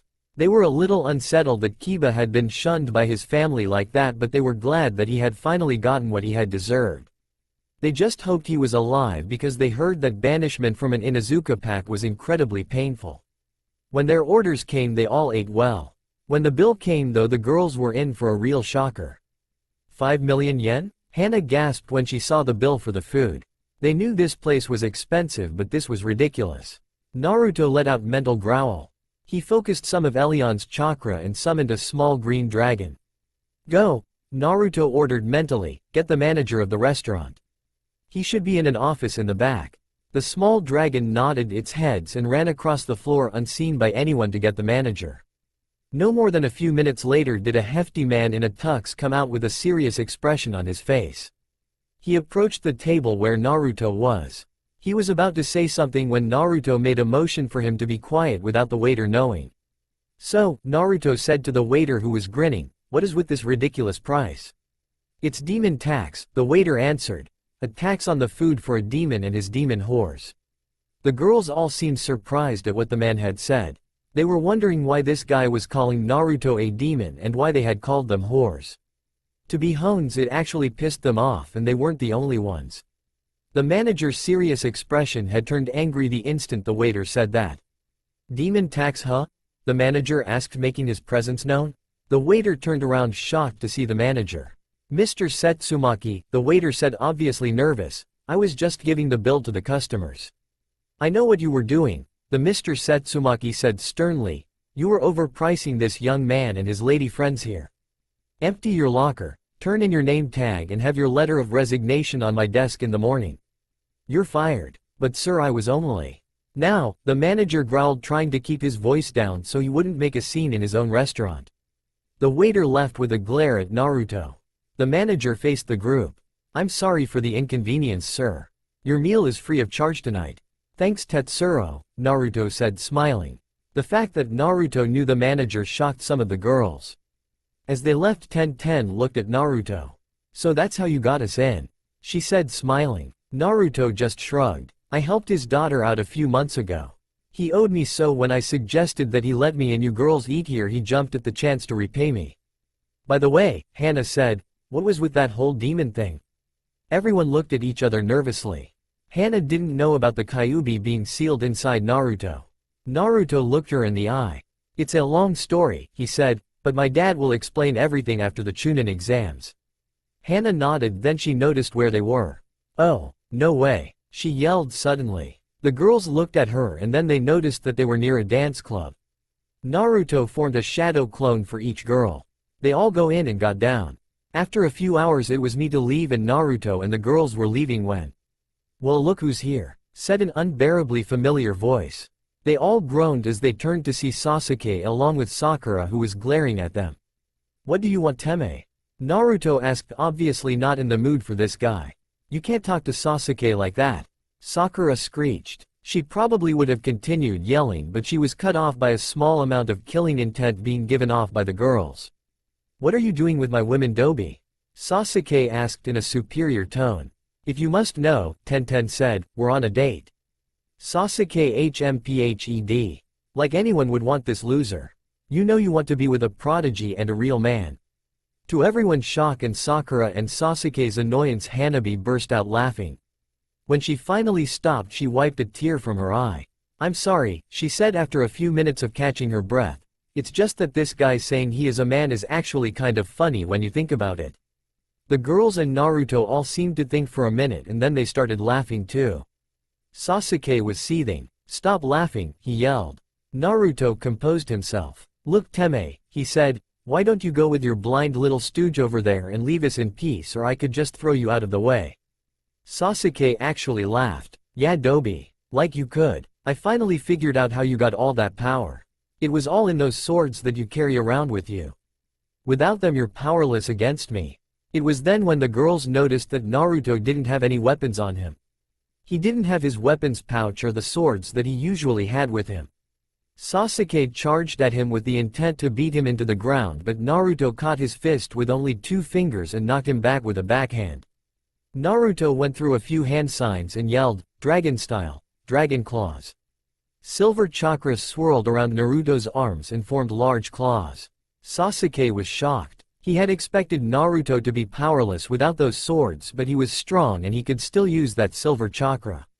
While all this was being processed, Naruto had rushed forward and slashed at Sasuke's stomach, tearing the shirt and leaving scars on his chest. Naruto then picked up Sasuke and with his fist still made of silver chakra nailed him right in the face, sending him flying across the plaza and into a wall. Sakura ran after her so-called love to try and help him while Naruto turned to the girls. I think it's time you all got home. They all agreed with him. Naruto made a shadow clone to go with each person. He personally walked Hinata and Hanabi home. With Ino, Naruto had successfully gotten Ino home and was talking to her. Well, that was a fun date, he said, too bad it's over. Ino giggled, not just yet. Naruto was going to ask what she meant when she grabbed him by the collar and kissed him deeply. She shoved her tongue into his mouth and grabbed one of his hands and placed it on his butt. After a few minutes of tongue wrestling, Naruto vanished in a puff of smoke. Ino had a look of satisfaction on her face as she licked her lips and grinned. With Tenten and another Naruto. Tenten stood at the porch of her house with Naruto standing in front of her. I had a great time tonight, she said with a smile. So did I, Naruto said, hope we can do it again. Yeah, but until then. Tenten grabbed Naruto and kissed him senseless. Her tongue probed his mouth with vigor and she pushed her breast roughly up against his chest. Naruto groaned and then grabbed a handful of Tenten's buttocks. After a few minutes he disappeared in a puff of smoke. Tenten groaned in disappointment but touched her lips and a smile came across her face. With Hana and yet another Naruto. As Hana and Naruto approached the Inuzuka complex, a mischievous grin came across Hana's face. Naruto didn't notice it. When they got to the gate, Hana looked in Naruto's eyes. That was probably one of my better dates, she said truthfully. I hope we can do it again sometime. She winked at him. Yeah, Naruto said, getting nervous. Well, see you. He started to leave when Hana suddenly grabbed his shoulder and spun him around. Not quite yet, she said. She pulled Naruto into a hot kiss. She grabbed one of Naruto's hands and pressed it up against one of her breasts. Naruto groaned slightly and then grabbed her butt with his other. Hana moaned at the action and started to grind herself against him to try to entice him to further exploration. Unfortunately for her, he vanished in a puff of smoke. Hana stood up since she had to bend over to kiss him. She smiled as she wiped a little bit of sweat of her forehead and smiled mischievously. With Hinata, Hanabi, and the real Naruto this time. Hinata, Hanabi and the real Naruto had gotten to the Hyuga district and it was time for them to say goodbye. "Good night, you two, don't do anything crazy," Naruto said as he left. Naruto," Hanabi said, getting his attention, "aren't you forgetting something?" Naruto got what she meant. Naruto bent over and kissed Hanabi on the cheek. Hanabi giggled slightly and ran inside. Naruto turned to Hinata and was about to kiss her when she crashed her lips onto his. Naruto was in a bit of shock. He didn't really expect Hinata to make the first move, but she has gotten over her chronic shyness ever since she was put on his team. Naruto groaned and kissed her back. They broke apart for air and went their separate ways. At that time Naruto received the memories of the shadow clones he sent with the others, including the hot kisses he had with all of them. He blushed slightly and went on home. A week later, the village was gathered in the arena. It was finally the day of the final part of the Chunin exams. Almost everyone was in the arena to watch the spectacle. Some of them were only there to see the chance of Naruto getting beaten. The only people who weren't there were the kids at the ninja academy, the people who were in prison and the ninja who were stuck on guard duty. Naruto was currently with Hinata before the tournament and they both were planning on going in when Naruto, Hinata, they turned to the source of the voice to see Kushina running towards them. "What's up, Mom?" Naruto asked. "Well, I heard that you wanted a new wardrobe for the tournament, so I made this for you and Hinata," she said, handing Naruto and Hinata each a box. Before either could say anything she was gone. Naruto and Hinata opened their boxes and grinned at what they saw inside. "We better change quick," Hinata said. Naruto just nodded and they ran off. In the arena, Minato sat in the important people's box. He was waiting for the tournament to start when he heard a familiar voice. "Minato?" He turned to see the fire daimyo and the water daimyo standing behind him. "It's good to see you too," he said. "How?" the fire daimyo asked. "How can you still be alive? No one has ever survived using the Reaper Death Seal." Minato chuckled. "When the Shinigami was about to take me away, someone got in the way and stopped him. I don't remember much, but I do remember a powerful, almost holy chakra." The daimyo smiled. He was glad that his old friend was alive. In the stands, "Where do you think Naruto and Hinata are?" Hanabi asked her father. "I'm not sure," Hiyashi answered. "This doesn't sit right with me. That Dobi probably chickened out." They both turned to see a smiling Sakura. "He and that little slut of his probably chickened out and aren't gonna bother to show up. I'd watch what you say about my sister, and in case you haven't noticed, your precious Uchiha hasn't shown up either," she growled. Sakura was going to say something, but Hiyashi managed to keep her quiet and stop them from getting in a fight. In the cage booth, "Where's Naruto?" Minato asked aloud. "Naruto?" asked the water daimyo. "Yes, why?" Minato said, turning to the old man. "I have heard that name before. I believe that he is regarded as a hero in the Hidden Mist village. I have heard a great deal of good things about him." Minato smiled slightly at that. At least not everyone in the world seemed to be after him. That was when Minato heard a roll of thunder. Everyone in the stadium looked up to see the clouds spinning around in a funnel. Then there was a flash and bursts of red, silver and blue chakras shot down from the sod and landed right in the middle of the arena. When the smoke cleared it, 3 large creatures. A fox made out of red chakra, a dragon made of silver chakra, and what looked like an angel made of blue chakra. Some of the villagers screamed at the sight of the fox. "The demon has escaped," or, "I knew we should have killed that brat when we had the chance." Unfortunately, both daimyos heard their words and they were a little angry. Then the fox and dragon roared while the angel did nothing, and they all seemed to concentrate on 2 figures in the middle. When the chakra all cleared, everyone gasped at the sight. Naruto and Hinata were in the middle, only they were wearing different outfits.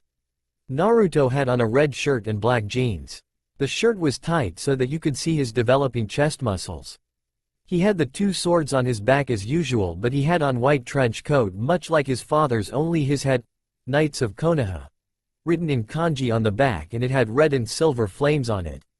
Hinata was wearing a tight shirt that showed of her surprisingly ample chest and a pair of jeans that hugged her body.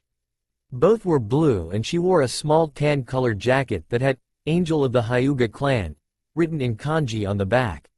She also had her lance resting on her shoulder. Naruto looked up at the crowd and yelled, "We're here." Everyone in the stadium was at a standstill. The little show they had just seen was absolutely spectacular. The fact that these two could control their chakra so expertly that they could form creatures with them. Some of the people in the stands noticed how Naruto looked like Minato and started yelling, "How dare you?" or, "Don't you dare disgrace our cage."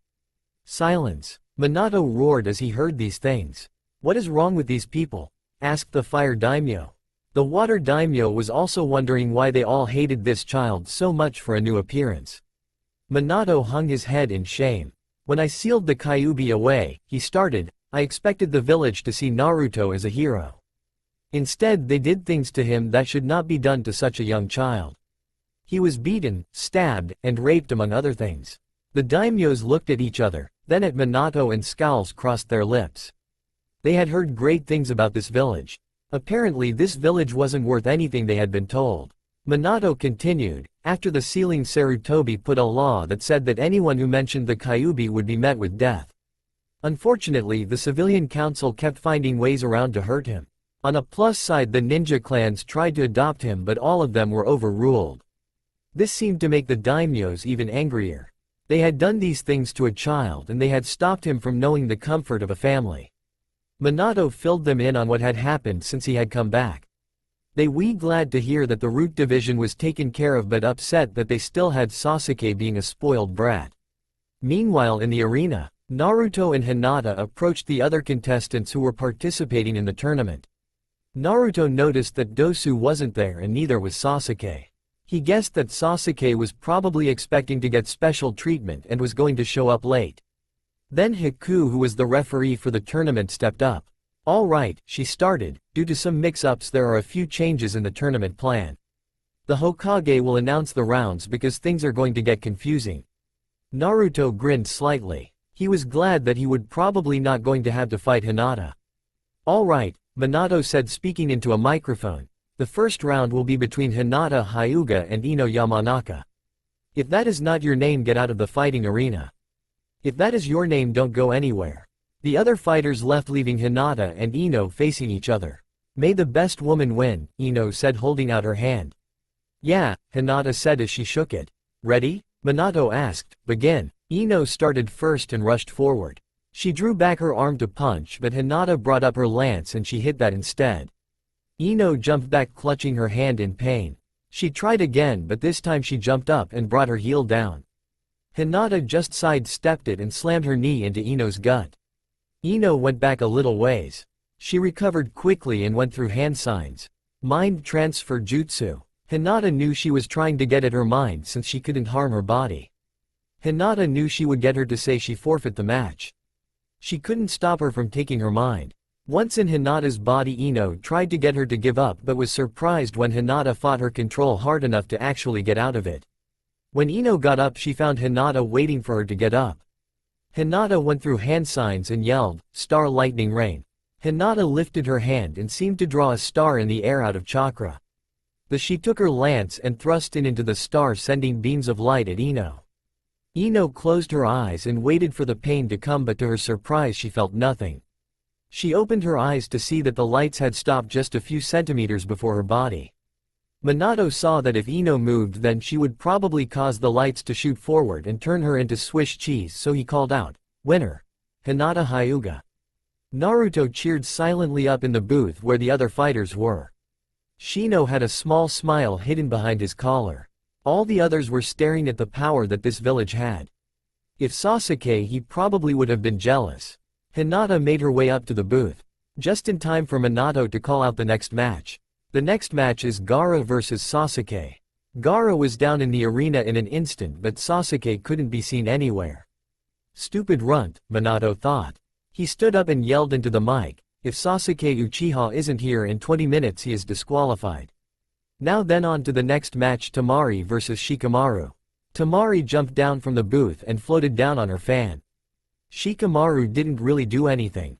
Fortunately, or unfortunately, depends on how you look at it, Naruto gave him a little push that sent him down into the arena. After a few minutes of laying on the ground, he got up and faced Temari. The match was an interesting one to say the least. Temari kept Shikamaru at bay with her wind-style attacks. Shikamaru kept trying to snag her with his shadow possession. When he finally did, he gave up because he ran out of chakra. The next match was supposed to be between Kankuro and Shino, but Kankuro withdrew. At that time the 20 minutes were up. Minato announced that Sasuke was disqualified, getting a few angry protests from the villagers. This of course got an angry response from the daimyos. Minato had told them of how the village spoiled Sasuke and how he had everything handed to him on a silver platter. To be honest, it kind of made them angry. And it ticked them off that one of Minato's students showed favoritism toward him.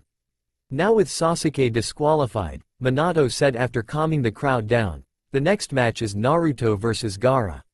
Some of the villagers actually seemed happy about it. Some were actually thinking that Naruto would be killed by this Gaara guy.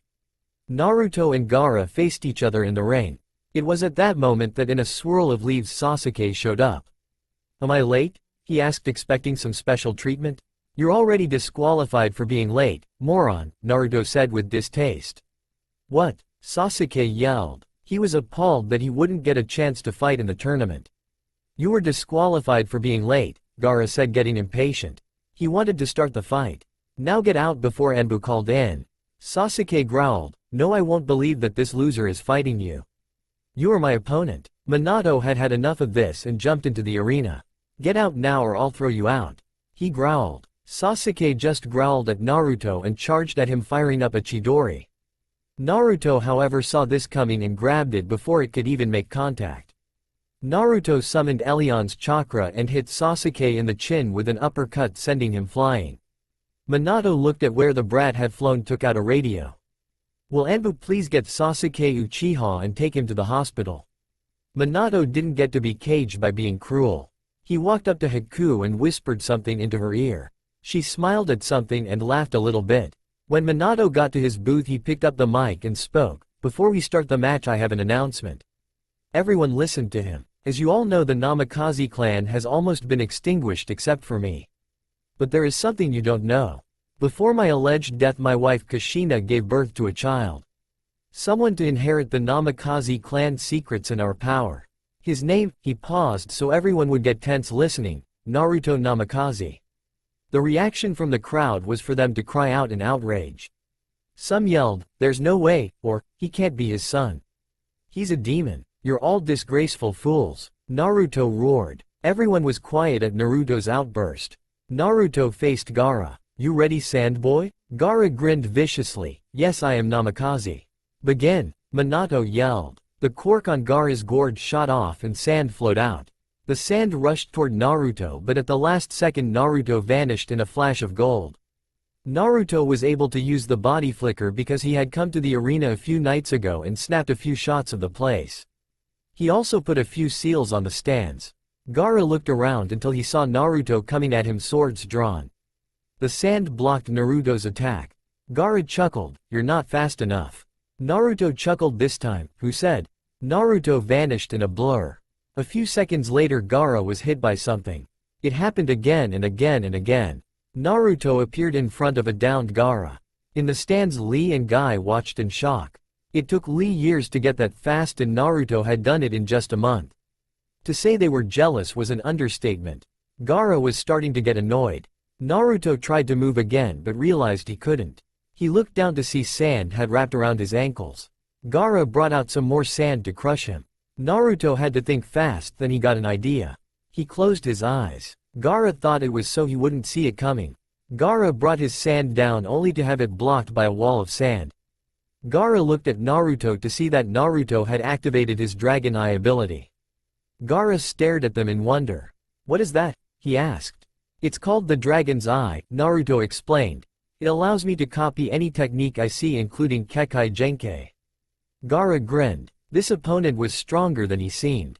"Look, Gaara," Naruto said, "I know about that demon you have in you." Gaara looked at him in shock. He knew? "Don't worry about it. I have one too." Gaara looked like he had been hit with a hammer. "Why don't we show these guys what we can really do?" Gaara's response was to call back his sand and wrap it around him, forming a ball. Things were quiet for a minute and then it burst. When the smoke cleared, it showed a massive raccoon-like creature. It was made completely out of sand and had some spots of blue on it on the tail. Almost everyone screamed when they saw this form, and some even begging the Hokage to intervene before things got out of hand. He did nothing to stop them. Naruto smirked and took his swords out. He focused Kyuubi's chakra and took the form he used when he sparred with his dad. The two went at each other again and crashed. Naruto was able to get a lot of hits in and Gaara missed a lot due to Naruto being a lot smaller. But he still had trouble doing significant damage to the creature. "Kit," he heard Kyuubi growl, "you're gonna need more of my power if you're going to defeat Shukaku. Take Elion's sword and put it in the tattoo on your arm, then take mine and say, 'Kyuubi, lend me your power.' When you do, you'll have full access to all my power, but there's a drawback. You won't be able to use your dragon techniques or the dragon eye. You'll only be able to use my gifts. Now go and beat him into the floor." Naruto slid the sleeve of his trench coat up and placed Elion's sword on the dragon tattoo. When he did, the sword turned to chakra and flew into it. Now it had the gold image of a sword on it. Naruto then raised Kyuubi's sword and said, "Kyuubi, lend me your power." After he spoke those words, red chakra focused in the sword and flew out of the sword. The chakra then flew down and hit Naruto dead on. When the smoke cleared, it revealed Naruto only different. He was covered head to toe in black and red armor. It was basically black with a little bit of red on the shoulders and legs. The red fox tattoo shone brilliantly on the gauntlet where it was on Naruto's arm. The helmet was black with a red almost V-shaped visor that was sharpened at the tips. The shoulders were spiced and he had curved blades on the back of his legs. Naruto set Kyuubi's sword on his shoulder. "This is where things get serious," he said in a dark voice. He shot forward like a bullet toward Gaara. He went through hand signs and yelled, "Kitsune, Earth Style, Beast Mountain." After those words we spoke, a massive fox made entirely out of rock came out of the ground and sank its teeth into the raccoon. Naruto ran up the side of it to see Gaara sleeping in its forehead. He guessed that if he wanted to stop this thing he had to wake him up. He tried to get there but was stopped by a bunch of sand flying from the beast's neck and slamming him into the ground. Naruto got up and growled. "Hey ugly," he yelled. The beast looked at him. "Remember how Lee was able to nearly beat this guy using the chakra gates? No? Well then, here's a reminder." Naruto seemed to focus intensely. Then out of nowhere there was this huge rush of chakra. The chakra intensified until Naruto was completely covered in it. He was radiating it so much his armor was completely red except for the outline of his armor where the lines were to separate red and black. Think of how Pikachu on Pokemon looks when it uses Volt Tackle. "How?" Lee asked in the stands. "How did he get one of the chakra gates to open?" "No," Guy said, "he's opened all of them at once." Everyone stared at Guy when he said this. Naruto had opened all 12 chakra gates? This was insanity. "The Dragon Eye," Lee suddenly said. "What?" Guy asked. Naruto said that the Dragon Eye allowed him to copy any technique. "He probably tested it on me to see if it was work." Lee was quiet for a minute. "This is great. I have helped make a Namikaze strong." Back in the arena, the newly transformed Naruto charged at Gaara. He was even faster than before. He sliced at the body until the only thing left was the head. Naruto then rushed at Gaara's body and yelled, "Dark Style, Demonic Seal." Naruto slammed an extended hand with curved fingers into Gaara's gut, sending him to the ground. After that the sand monster crumbled and Gaara was barely conscious. Then Gaara fell asleep. The Kyuubi's chakra wore off and Naruto resumed his original form and looked at the sleeping Gaara. "Oh no," Temari said as she flew down. "What's wrong?" Naruto asked as she knelt down by her brother. "If he sleeps, that thing will get out, and, is he snoring?" To her surprise, Gaara was snoring and he actually smiled. She picked him up and looked at Naruto. "What did you do?" she asked. "That seal moved, improved the one already on him. You won't have to worry about that thing getting out again." Temari smiled at Naruto. She walked up to him and kissed his forehead. "Thanks," she said, smiling. She picked Gaara up as Naruto was declared the winner. To his surprise, most of the arena let out loud cheers. Naruto turned to face the booth where the contestants were and looked at Hinata. "Well," he thought, "I knew it was going to happen, but I can't stop it. I'm going to have to fight my lover." Meanwhile, up in the booth, Hinata was thinking the same thing. Meanwhile, Minato had received word that someone was in his office waiting for him. After Naruto was declared the winner, he used the body flicker to get to his office. There he found a tall man in black waiting for him. "Hello Minato," he said in a voice some were familiar with. "Hello, Itachi," Minato answered. That's all for now. If you enjoy then please like, share and do comments.